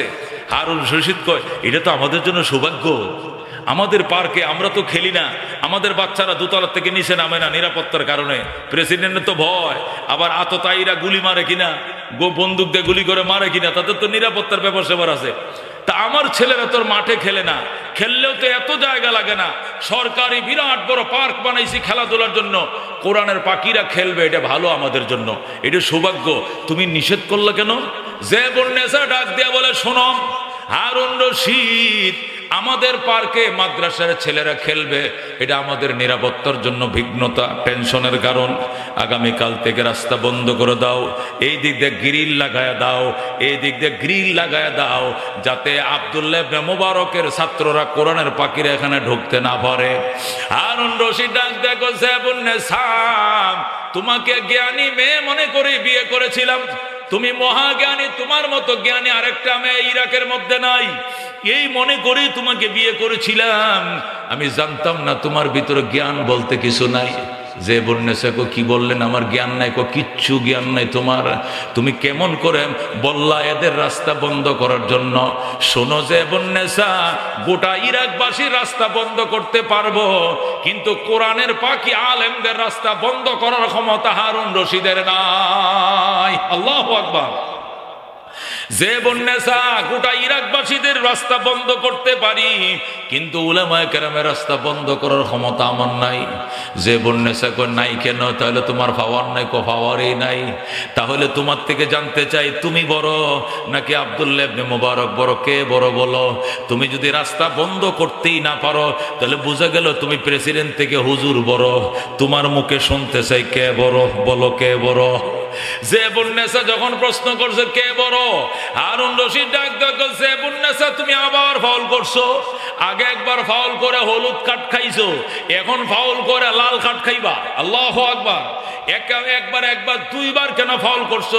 তুমি কার সঙ্গে কারে তুলনা করো? জেবুন্নেসা, তুমি কার সঙ্গে কারে তুলনা করো? শোনো জেবুন্নেসা, আমার মতো লক্ষ লক্ষ হারুন রশিদকে যদি এক পাল্লায় উঠাও, আর ওই কোরআনের পাখিদের জোতার তলের বালিগুলো এক পাল্লায় উঠাও, এদের পদতলের ওজন আল্লাহ দরবারে বেশি হবে। যেরকম সুবহানাল্লাহ। রাজিনা কিসমাতাল জব্বার ফিনা, লানা ইলমুন ওয়ালিল আ'দা'i মালো, ফা ইন্নাল মা লা ইয়াফনা আন করিবিন, ওয়া ইন্নাল ইলমা ইয়াবকা লা ইয়াজালু, লাকাদ জানাল বিলাদা ওয়া মান আলাইহা ইমামুল মুসলিমিন আবু হানিফা, ফামা ফিল মাশরিকিন লাহু নাযীরু, ওয়ালা ফিল মাগরিবিন ওয়ালা বিকুফা। সুবহানাল্লাহ। হারুন রশিদ ডাক কইছে বুন্নেসা তুমি কার সঙ্গে কারে তুলনা করো? আমি প্রেসিডেন্ট হারুন রশিদ, আমি প্রেসিডেন্ট নমরুদের দনের ওয়ারিশ পাইছি, প্রেসিডেন্ট কারুনের দনের ওয়ারিশ পাইছি, প্রেসিডেন্ট সাদ্দাতের দনের ওয়ারিশ পাইছি, প্রেসিডেন্ট ফেরাউনের দনের ওয়ারিশ পাইছি। আর আব্দুল্লাহ ইবনে মুবারক দু জাহানের বাদশাহ রহমতুল লিল আলামিনের দনের ওয়ারিশ পাইছে। সুবহানাল্লাহ। ফেরাউনের দনের দাম বেশি না নবীর দনের দাম বেশি? কোন কার দনের দাম বেশি? ফেরাউনের সম্পদের দাম বেশি নাকি রহমতুল লিল আলামিনের দনের দাম বেশি? আল্লাহ হযরত হারুন রশিদ ডাক দেখো, শুনো যে বুন্নেসা আমি পাইছি, আমি হারুন রশিদ পাইছি ফেরাউনের দন, আর আব্দুল্লাহ ইবনে মুবারক পাইছে দু জাহানের বাদশা, আকায়ে নামদার, তাজদারে মদিনা, ইমামুল আম্বিয়া, সাইয়্যিদুল কাউনাইন, শাফিউল মুজরিবিন, রহমাতুল লিল আলামিন, আহমদ মুজতবা মুহাম্মদ মুস্তাফা সাল্লাল্লাহু আলাইহি ওয়াসাল্লামের দনের ওয়ারিশ পাইছি। সুতরাং তুমি কার সঙ্গে কারে তুলনা করো? লক্ষ লক্ষ হারুন রশিদকে এক পাল্লা উঠাও, আর আব্দুল্লাহ ইবনে মুবারকের জুতার তলের বালিগুলো এক পাল্লা উঠাও, তার বালির ওজন বেশি হবে। বলেন আল্লাহু আকবার। এ দোস্ত, এর দ্বারা আন্দাজ করা যায় উলামায়ে কেরামকে আল্লাহ কি সম্মান দান করছে রে দোস্ত, এটা কল্পনাও করতে পারবেন না। এই জন্য সন্তানকে আলেম বানাও, সন্তানকে আলেম বানাও, আলেমের বাবা হও। দোস্ত, বাইতুল্লাহ শরীফের ইমাম শায়েখ সুদাইসিকে আইনা জানাজা পড়াইলে তোমার গুনাহ মাফের গ্যারান্টি নাই, কিন্তু যদি তোমার সন্তান তোমার জানাজা পড়ায়, কাতা সোজা করেন, আমার বাবার জানাজা হবে, আমি সন্তান নিজে জানাজা পড়াবো। বাবার লাশের সামনে সন্তানে দাঁড়ায় কয়, আমার বাবার কাছে পাওনা দাওনা থাকলে মাফ করে দিয়েন, টাকা পয়সা পাইলে আমাকে বইলেন আমি দিয়ে দিব, আচার ব্যবহারে কষ্ট পাইলে ক্ষমা করে দিয়েন। কাতা সোজা করেন, আল্লাহু আকবার, আল্লাহু আকবার, আল্লাহু আকবার, আল্লাহুম্মা গফিরলি হাইয়িনা ওয়া মাইয়িতিনা ওয়া শাহিদিনা ওয়া গায়বিনা ওয়া সগীরিনা ওয়া কাবীরিনা ওয়া যাকারিনা ওয়া উনসানা বলে যখন চিৎকার দিবে তোমার সন্তান, আল্লাহ ডাক দেয়া বলবে, বান্দা কান্দিস না, আমি কথা দিলাম তোর বাবার লাশ মাটির উপরে থাকতে আমি ক্ষমা করে দিলাম। যখন আল্লাহু আকবার। এ দোস্ত, এই জন্য উলামায়ে কেরামের শান, উলামায়ে কেরামের মান মারাত্মক, এটা কল্পনা করতে পারো না। মামুনুল হক হুমকি দিয়া কথা বলে, ফয়জুল করিম হুমকি দিয়া কথা বলে, কারণ কি? এলেমের জাহাজ, এলেম এটা আগুনের টুকরা, এটা কাউকে ডরায় না, ঠিক কিনা? সুলাইমান আলাইহিস সালাম, সুলাইমান আলাইহিস সালাম বিলকিসকে বললেন, ওয়া আল্লাহ তাআলু আলাইয়া ওয়া আতুনি মুসলিমিন, রানী বিলকিস অহংকার দেখায়ও না, সারেন্ডার করে হাজির হয়ে যাও। বিলকিস রওনা করছে, বিলকিস 3 বাহিনী নিয়ে রওনা করছে। কার কাছে আসবে? সুলাইমানের কাছে আসবে। হুদহুদ পাখিরে সুলাইমান নির্দেশ দিলেন। সুলাইমান বলে, হুদহুদ দেখো তো কতটুকু আসছে। সারা এসে গেছে, আর 1 ঘন্টার রাস্তা। তাই নাকি? কয় হ। তাহলে কাজ করো, বিলকিস আমার দরবারে আসার পূর্বে বিলকিসের সিংহাসন আমার দরবারে হাজির করতে হবে। কে পারবা? দাঁড়াও, জিন ইনসান দুনো জাতি সুলাইমানের পাশে আছে। কে পারবা? বিলকিস আমার দরবারে পৌঁছার আগেই বিলকিসের সিংহাসন 7 তলা ভবন, এটা আমার সামনে উপস্থিত করতে হবে। ক্বালা ইফরিতুম মিনাল জিন্নে, জিনের মধ্যে শক্তিশালী একটা জিন, তার বয়স ছিল 2500 বছর। কয় হাজার? 2500 বছরের জিন ইফরিত সে দাঁড়াইছে। বলে আল্লাহু আকবার। দাঁড়ায় বলে, আনা আতিকা বিহি ক্বাবলা আন তাকুমা মিন মাকামিকা। ও সভাপতি সাহেব, বাদশা সুলাইমান, আমি বিলকিসের সিংহাসন আনতে পারবো, আপনি আসন অলঙ্করণ শেষ করার পূর্বে আনতে পারবো। আপনি যে আসন অলঙ্কিত করেছেন কতক্ষণ বসবেন? কয় আমি বসবো আধা ঘন্টা। তাহলে বিলকিসের সিংহাসন আনতে লাগবে 20 মিনিট। সুলাইমান বলে 20 মিনিটে হবে না, আরো আগে 20 সেকেন্ডের ভিতরে আনতে হবে। ইফরিত কয় 20 সেকেন্ডে পারবো না, এর আগে সম্ভব নয়। প্রায় 1600 কিলোমিটার জর্ডান থেকে ওই ইয়েমেনের সাবা যেখানে ছিল বিলকিস, এটাকে বলে সাবা, ইয়েমেন দেশের অধীনে সাবা নগরী। আর সুলাইমান থাকতেন জর্ডানের আম্মানে। জর্ডানের আম্মান ছিল সুলাইমানের রাজধানী। সেই সাবাত থেকে আম্মানের দূরত্ব ছিল 1600 কিলোমিটার। আল্লাহু আকবার। সুলাইমান আলাইহিস সালাম বলেন, কে আনতে পারবা, কে পারবা বিলকিসের সিংহাসন আনতে? ইফরিত কো আমি পারবো, আধা ঘন্টা লাগবে। সুলাইমান কো হবে না, আধা সেকেন্ডের ভিতরে আনতে হবে। জিনফরি দেও দানব বলে আমরা পারবো না, এটা আমাদের সম্ভব না। সুলাইমান কয়, ভয় তোরা ভয়, এ ইনসান দাঁড়াও, কে পারবা দাঁড়াও, ইনসানকে পারবা দাঁড়াও। সুলাইমান আলাইহিস সালামের আপন খালতো ভাই হযরত আসিফ ইবনে বারখিয়া, বলে আল্লাহু আকবার। হযরত আসিফ ইবনে বারখিয়া সুলাইমান আলাইহিস সালামের আপন খালাতো ভাই, সে পাশে বসা ছিল, সে লাফ দিয়ে দাঁড়াইছে। আল্লাহু আকবার। ভাইয়া আমি পারবো। কে পারবে? আমি পারবো। কতক্ষণ লাগবে? আনা আতিকা বিহি ক্বাবলা আন ইয়ারতাদ্দা আলাইকা তরফুকা। আমি বিলকিসের সিংহাসন এনে দিতে পারবো, তোমার চোখের পাতা বাড়ি দিতে দেরি হবে, বিলকিসের সিংহাসন আনতে দেরি হবে না। আল্লাহু আকবার। সুলাইমান আলাইহিস সালাম কই, কি বলস তুই? তুই কেমনে আনবে? কই কেমনে আনবো এটা আমি বুঝবো, কেমনে আনবো আমি বুঝবো। ও দোস্ত, সুলাইমান আলাইহিস সালাম কই কেমনে আনবে? ইফরিত বলে, ভাইয়া তুমি চোখ বন্ধ করো। বাদশা সুলাইমান চোখ বন্ধ করছে। এবার ইফরিত আসিফ ইবনে বারখিয়া বলে, চোখ খোলো। চোখ বন্ধ করো। করছি করছি, চোখ বন্ধ করো। খোলো। খুলছি। ওই দেখো সিংহাসন। আল্লাহু আকবার। চোখটা বন্ধ করে চোখটা খুলতে দেরি হইছে, কিন্তু সুলাইমানের সামনে বিলকিসের সিংহাসন আনতে দেরি হয় না। বলো আল্লাহু আকবার। আল্লাহ ওই ঘটনাটাই কোরআনের মধ্যে বলছেন, ক্বাল আল্লাযী ইনদাহু ইলমুম মিনাল কিতাব। ওই ব্যক্তিটাই বলছে, যে ব্যক্তির কাছে কিতাবের ইলম ছিল, যে ব্যক্তির কাছে কিতাবের ইলম ছিল, ওই ব্যক্তিরে বলছে, কি বলছে? আনা আতিকা বিহি ক্বাবলা আন ইয়ারতাদ্দা আলাইকা তরফুকা। ওগো বাদশা সুলাইমান, আমার খালতো ভাই, বিলকিসের সিংহাসন আপনার চোখের ফলক বাড়ি দেওয়ার আগে হাজির করে দেব। বলুন আল্লাহু আকবার। এই জন্য দুস্থ আলেম বড় দামি জিনিস। আসরের ময়দানে প্রত্যেকটা বাবা তার সন্তানের কাছে যাবে, যাইয়া দেখবে আলেম সন্তানের কাছে যাইবে, যাই বলবে, সন্তান আমার জন্য সুপারিশ কর। সন্তান বলবে, আল্লাহ আমার যে টিকিট দিছো জান্নাতের, ফেরত নিয়ে না। কয় কেন? আমার আব্বাকে আমার সঙ্গে না দিলে আমি যাবো না, আমার আম্মাকে না দিলে আমি যাবো না, আমার দাদা দাদিকে না দিলে আমি যাবো না, আমার শ্বশুর শাশুড়িকে না দিলে আমি যাব না, আমার লজিং মাস্টারের বউ লজিং মাস্টার নিকে সঙ্গে না দিলে যাব না। আল্লাহ দরবারে বলবে, আল্লাহ আমারে 10টা লোক আমারে দিতেই হবে। আমার আব্বা, আমার আম্মা, আমার খালা, আমার খালু, আমার চাচা, আমার চাচি, আমার মামা, আমার মামি, আমার শ্বশুর, আমার শাশুড়ি, আমার দাদা, আমার দাদি, আমার পছন্দের 10টা লোক আমার সঙ্গে দিতে হবে।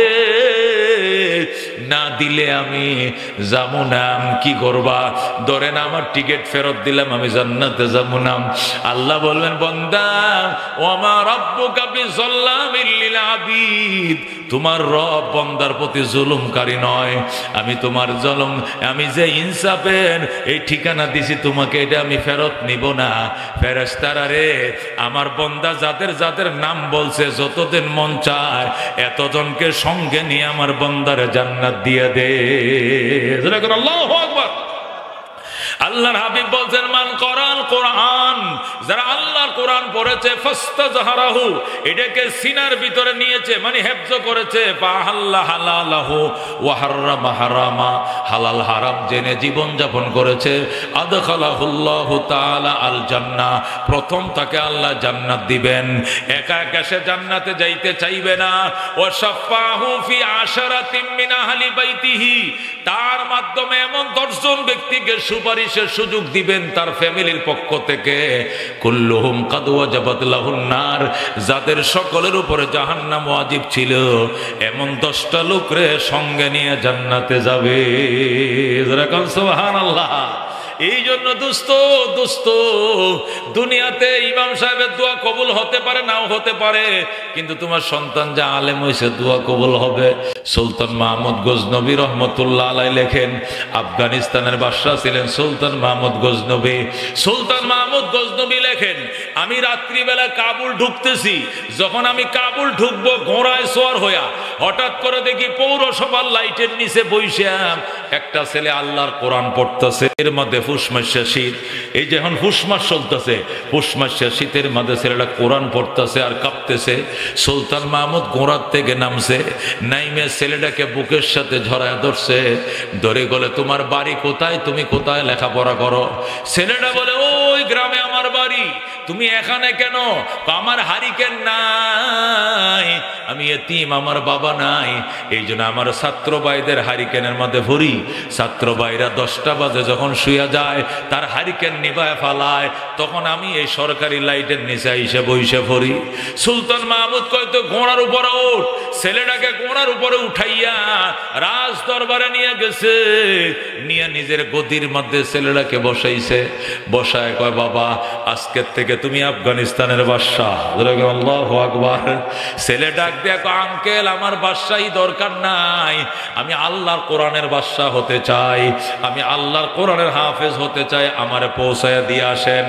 সুলতান মাহমুদ কয়, তুমি বলো হারকেন কিনলে কয় টাকা লাগে? 5 টাকা। দিলাম 5 টাকা। তোমার শীতের কাপড় কিনলে কয় টাকা লাগে? 5 টাকা। দিলাম আরো 5 টাকা। এইভাবে তোমার হারিকেনের কেরাসিন কিনলে কয় টাকা লাগে? 5 টাকা। দিলাম 5 টাকা।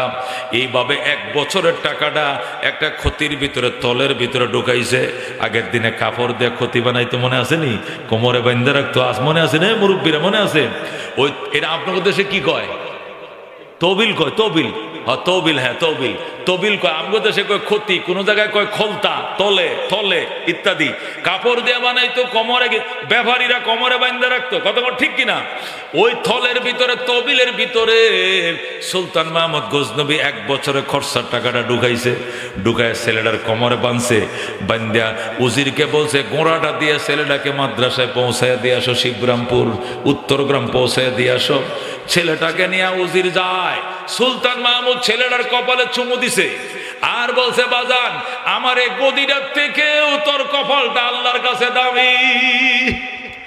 আফগানিস্তানের বাদশা আমি, আমার বাদশার যে গদিটা আছে, গদিটার চেয়েও তুই এতিমের কপালটার দাম বেশি, তুই কোরআনের হাফেজ। বাজান রে, তুই যাইয়া মাদ্রাসায় পৌঁছার পর 2 রাকাত নামাজ পড়ে আমার জন্য একটু দোয়া করিস। ছেলে কয়, আঙ্কেল কি দোয়া করতাম? কি দোয়া? কি দোয়া? দোয়া কইর 12 বছর পর্যন্ত নবীকে স্বপ্ন দেখার জন্য কান্দি, কিন্তু আল্লাহ নবীর স্বপ্ন দেখার ভাগ্য আমার দেয় না, আমি নবীর স্বপ্ন দেখতে পাই না। দোয়া কইর আল্লাহ যেন নবীরে দেখার ভাগ্য খুলে দেয়। আল্লাহু আকবার। ছেলেটা কয়, ঠিক আছে দোয়া করব। আর কি দোয়া করব? আরেকটা দোয়া কইরো বাবা, আল্লাহ রাব্বুল আলামিনের দরবারে ভালো মানুষ আমি খুঁজে পাই না, 1 নম্বর মানুষ পাই না, সব সিটার আর বাটপার। ভালো মানুষ যদি পাই তাহলে ওনার জুতাটি সারা জীবন সোজা করব আমি। এই জন্য ভালো মানুষের সাথে আল্লাহ যেন মোলাকাত করায় দেয়, সাক্ষাৎ করায় দেয়। ছেলেটা কয়, ঠিক আছে আঙ্কেল যান, আপনি ঘুমান, আমি চলে যাচ্ছি মাদ্রাসায়। সুলতান মাহমুদ গজনবী ঘুমায় পড়ছে। ছেলেটা গেছে মাদ্রাসায়, উজির মাদ্রাসায় পৌঁছায় দিছে। পৌঁছায় দেয়া গোড়া নিয়ে চলে আসছে।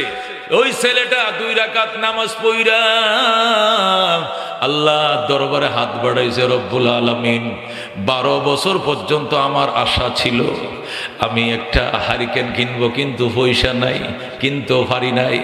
দীর্ঘ 12 বছরের আশা আমার মাটি। আমার আশা ছিল একটা শীতের পোশাক কিনবো, এটা কেনার পয়সাও নাই। আজকে সুলতান মাহমুদ দুনোটা আশা পূরণ করে দিয়েছে।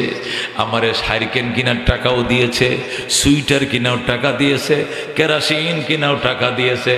আমার কাছে দোয়া চাইছে, আল্লাহ তোমার দরবারে দোয়া করি সুলতান মাহমুদের 12 বছরের আশাও তুমি পূরণ করে দিও। আল্লাহু আকবার। যেই মাত্র ছেলেটা দোয়া করছে, আল্লাহ সুলতান মাহমুদের আশা পূরণ করে দিও, সাথে সাথেই ওই দিক দিয়া সুলতান মাহমুদ ঘুমাইছে। ঘুমের ঘরে ছায়া দেখে রহমতুল্লিল আলামিন সামনে হাজির হয়ে গেছে। আল্লাহ নবী তার চোখের সামনে জোরে কান আল্লাহু আকবার। সুলতান মাহমুদ গজনবী নবীকে সালাম জানায়, আসসালাতু ওয়াসসালামু আলাইকা ইয়া রাসূলুল্লাহ, আসসালাতু ওয়াসসালামু আলাইকা ইয়া হাবিবাল্লাহ। ওগো রহমাতুল লিল আলামিন, এক নজর আপনাকে দেখার জন্য 12 বছর পর্যন্ত কান্দি, তারপরও আপনাকে দেখার ভাগ্য হয় না। আজকে কি মনে করে দেখা দিলেন? আল্লাহু আকবার। নবী কোনো কথা কয় না, নবী শুধু মুস্কি মুস্কি হাসে। সুলতান মাহমুদ কই ঠিক আছে, উত্তর যদি না দেন তাহলে আরেকটা প্রশ্নের উত্তর দেন। পৃথিবীতে ভালো মানুষকে একটা আশা তো পূরণ হয়ে গেছে, আপনারা আমি দেখছি, আরেকটা আশা কেমনে পূরণ করব? নবী কয় আর কি আশা? আরেকটা আশা হইলো ভালো মানুষ খুঁজে পাই না। সুলতান মাহমুদ যখন বলছে ভালো মানুষ খুঁজে পাই না, আল্লাহ নবী ডাক দেখো, সুলতান মাহমুদ নিজেরা অনেক চালাক মনে করো, আসলে তোমার ভিতরে জ্ঞান বলতে কিছু নাই। তুমি কি এখনো বোঝো নাই ভালো মানুষ কাকে বলে? 12 বছর পর্যন্ত কান্দো আমাকে দেখার জন্য, আমি দেখা দেই নাই। আজকে ভালো মানুষের একটু খেদমত করছো, হারিকেন কিনার টাকা দিছ, ওই চাউল ডাইলের পয়সা দিছ, বোর্ডিং এর খরচ দিছ, ছেলেরা যখন হাতটা বাড়ায় দিছে, আমি নবী মদিনায় টিকতে পারি না। তুমি কি এখনো ভালো মানুষ পাও নাই? আমি তো দুনিয়াতে হাদিস বলে আসছি, খাইরুকুম মান তাআল্লামাল কুরআন ওয়া আল্লামা। তোমাদের মধ্যে সবচেয়ে ভালো মানুষ ওই ব্যক্তি যে ব্যক্তি নিজে কোরআন শিখে অন্যরে শিখায়। আল্লাহু আকবার। এরাই ভালো মানুষ, যে নিজে কোরআন শিখে অন্যরে শিখায়। এর চেয়ে ভালো মানুষ আর দুনিয়াতে কেউ নাই। কথা কোন ঠিক কিনা দোস্ত? সুলতান মাহমুদ গজনবী রহমাতুল্লাহ আলাইহি নবীর কাছে ক্ষমা চাইছে। চাওয়ার পর তার ঘুম ভেঙে যায়। সকালবেলা ঘুম থেকে উঠছে, ওইটা মন্ত্রী পরিষদ উজির নাজির ডাকছে, ডাইকা কয় আসো আসো, আজকের থেকে সমস্ত আলেম ওলামা, মসজিদের ইমাম, মুয়াজ্জিন, মাদ্রাসার হুজুর সবাইকে সরকারিভাবে বেতনভুক্ত করে দেওয়া হলো। ওই সুলতান মাহমুদ গজনবী ওই স্বপ্ন দেখার পর থেকে রাষ্ট্রীয়ভাবে সরকারিভাবে সর্বপ্রথম বেতনভুক্ত করেছেন মসজিদের ইমাম, মাদ্রাসার উস্তাদ, উলামায়ে কেরামকে। কেন? সে ওই দিন বুঝছিল উলামায়ে কেরামের শান, উলামায়ে কেরামের মান। মনের মাঝে শুধু এই বেদনা, আসবে কবে সেই সূর্য সেনা, যারা করবে জারি কোরআনে যে দরায়, যারা করবে জারি কোরআনে যে দরায়, যাদের বাবে আজ এই হতাশা পূরণ করিবে যারা জাতির আশা, তাদেরই পথ ছে আমি অসহায়, করব জারি কোরআনে যে দরায়, যারা করবে জারি কোরআনে যে দরায়। মনের মাঝে শুধু এই বেদনা, আসবে কবে সেই সূর্য সেনা, যারা করবে জারি কোরআনে যে দরায়। যখন মারহাবা। এই জন্য দোস্ত বলতেছিলাম উলামায়ে কেরামের শান, উলামায়ে কেরামের মান দুনিয়াতে বুঝলা না, পরকালে ঠিকই বুঝবাম। দোস্ত জান্নাতে যাওয়ার পর আল্লাহ রাব্বুল আলামিন জান্নাতের দারুস সালামের মাঠে সম্মেলন করবেন। ওই সম্মেলনের মধ্যে সমস্ত নবী রাসূলগণ উপস্থিত থাকবে, সব নবী রাসূলগণ প্যান্ডেলে থাকবে, স্টেজের মধ্যে নবী রাসূলরা বসবেন, আর সাধারণ জান্নাতীরা নিচে বসবে। আল্লাহ রাব্বুল আলামিন বলবেন জান্নাতীরা সমস্ত নবী রাসূলগণকে দেখো, তখন সব জান্নাতীরা সমস্ত নবী রাসূলগণকে দেখবে। সুবহানাল্লাহ। তোমরা সমস্ত নবীদের উপর ঈমান আনছিলা, ওয়া কুতুবিহি ওয়া রুসুলি, সমস্ত রাসূলদের প্রতি ঈমান আনছিলা, কিন্তু সব রসুলগণকে তো দেখো নাই, আজকে সমস্ত নবী রসুলগণকে দেখো, সমস্ত নবী রসুলগণকে তারা দেখবে, তৃপ্তি নিবে। আল্লাহ বলবেন জান্নাতবাসীরা দেখা শেষ হয়েছে নিকো, দেখা শেষ হয়েছে, এবার তোমাদের কাছে আমার দাবি, তোমরা আরো কোনো কিছু চাও কিনা বলো। জান্নাতীরা বলবে আল্লাহ আর কিছু লাগতো না, সব আমরা পাইছি। আল্লাহ বলবেন দেখো আরো কোনো কিছু বাকি আছে কিনা। জান্নাতীরা বলবে আপনার সন্তুষ্টি বাকি আছে, আপনি সন্তুষ্ট কিনা ঘোষণা করেন। আল্লাহ বলবেন আমি সন্তুষ্ট, এটা ঘোষণার দরকার নাই, আমি তোমাদের প্রতি সন্তুষ্ট বলেই তো তোমরা জান্নাত পাইছো। অন্য কিছু চাওয়া পাওয়ার আছে কিনা থাকলে বলো। জান্নাতীরা বলতে পারবে না। আল্লাহ বলবেন যদি চাইতে না পারো তোমাদেরকে দেওয়া হবে না, চাইলেই পাইবা, চাইলেই পাইবা, না চাইলে পাইবা না। জান্নাতীরা বুঝবে একটা জিনিস রয়ে গেছে, কিন্তু কি জিনিসটা রয়েছে এটা তো আমরা বলতে পারি না। সমস্ত জান্নাতীরা অপারগ হবে, ওটা বলতে পারবে না। তখন আমাদের নবীর দিকে সবাই তাকায়া থাকবে, আমার নবী হাউ মাউ করে কান্না শুরু করে দিবে। আল্লাহ বলবেন দোস্ত এটা পরকাল, এটা জান্নাত, এটা দুনিয়া নয়, এখানে কাঁদেন না, চোখের পানি মোছেন। আপনি কাঁদেন কেন? নবী বলবেন আমার উম্মত কাঁদে কেন, এই জন্য আমি কান্দি।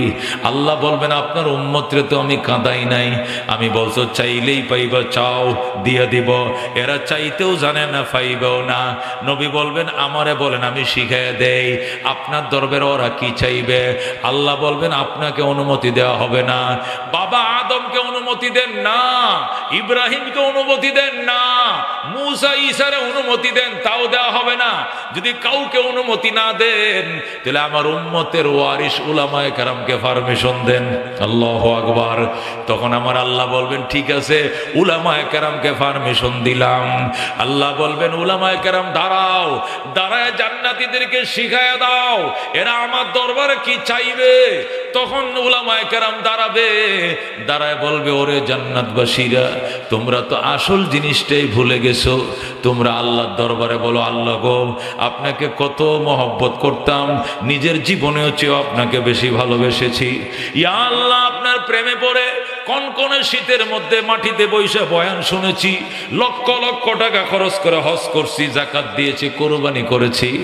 আল্লাহ গো শীতের দিনে বরফের মতো ঠান্ডা পানি দিয়া ওযু বানায় নামাজ পড়ছি, আপনার মহব্বতে নামাজ ছাড়ি নাই। ইয়া আল্লাহ এত ভালো আপনাকে বাসতাম, কিন্তু দুনিয়ার জীবনে আপনারা দেখার সুযোগ হয় নাই। আশাই ছিলাম হাসরের ময়দানে দেখব, সেখানেও ভালো করে দেখতে পাই নাই।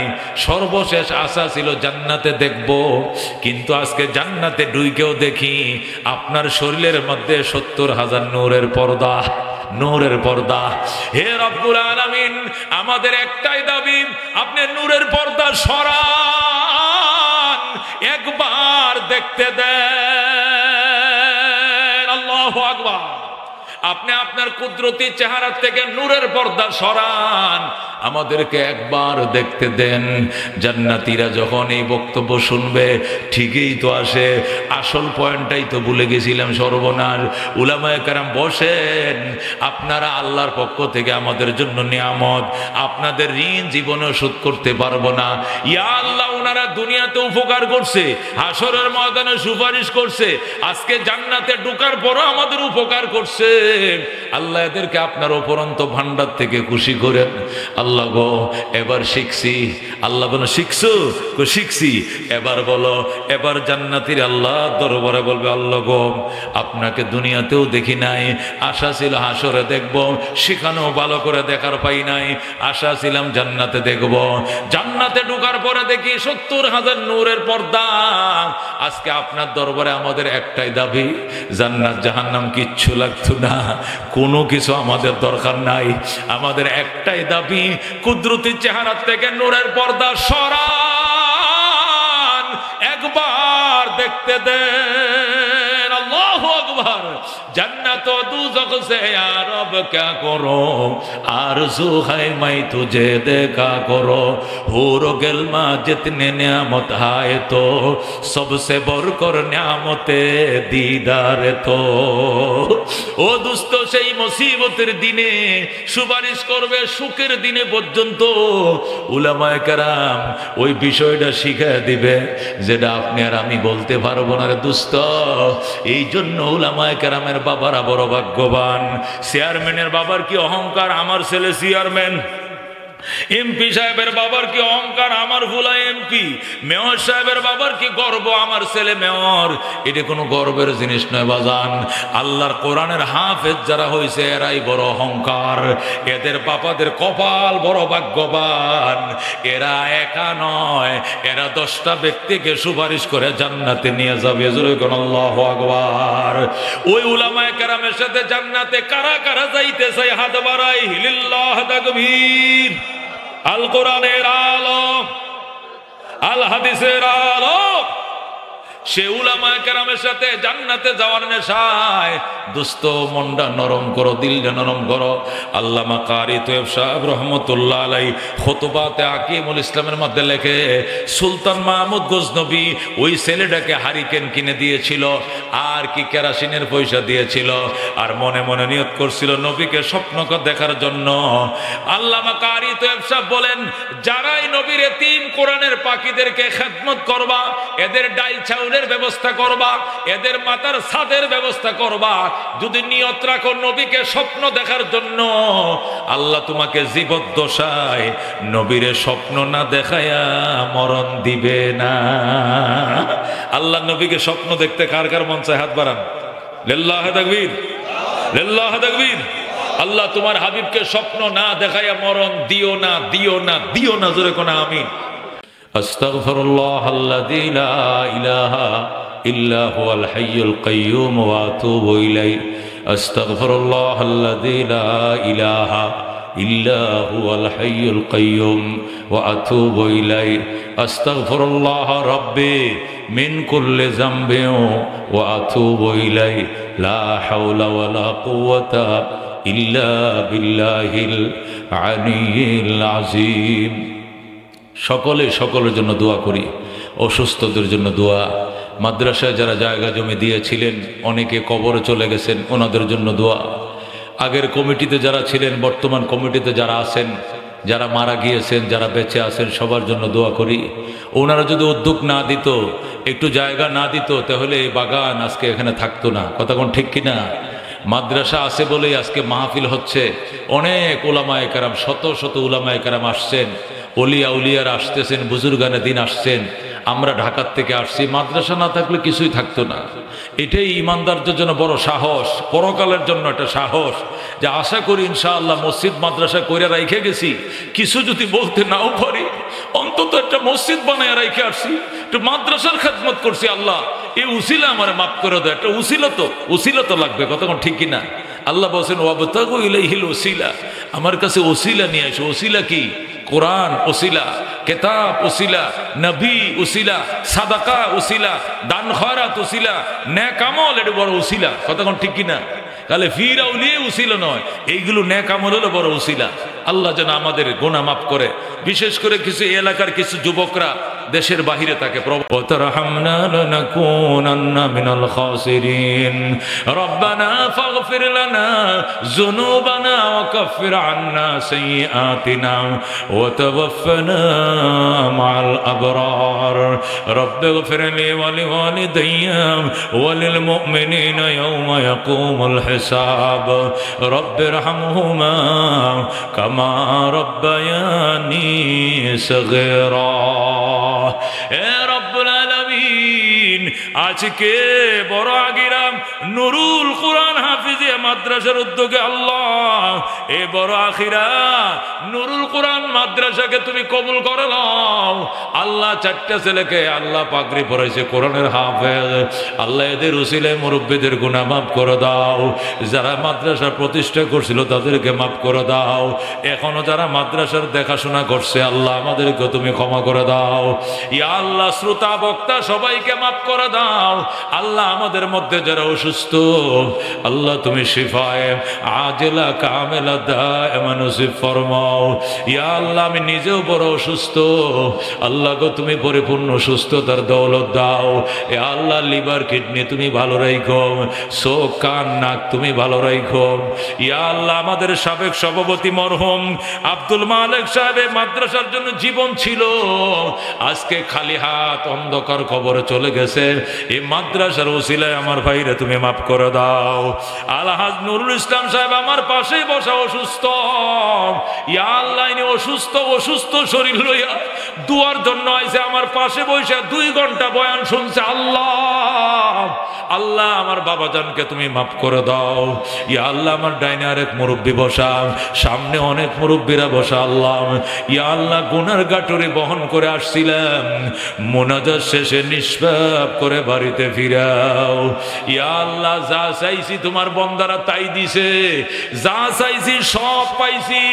আল্লাহ কিছুই ভাগ নাই। আল্লাহ তোমার দরবারেও চাই আল্লাহ আমাদের সব গুনাহ মাফ করে দাও, কোনো গুনাহ বাদ দিও না।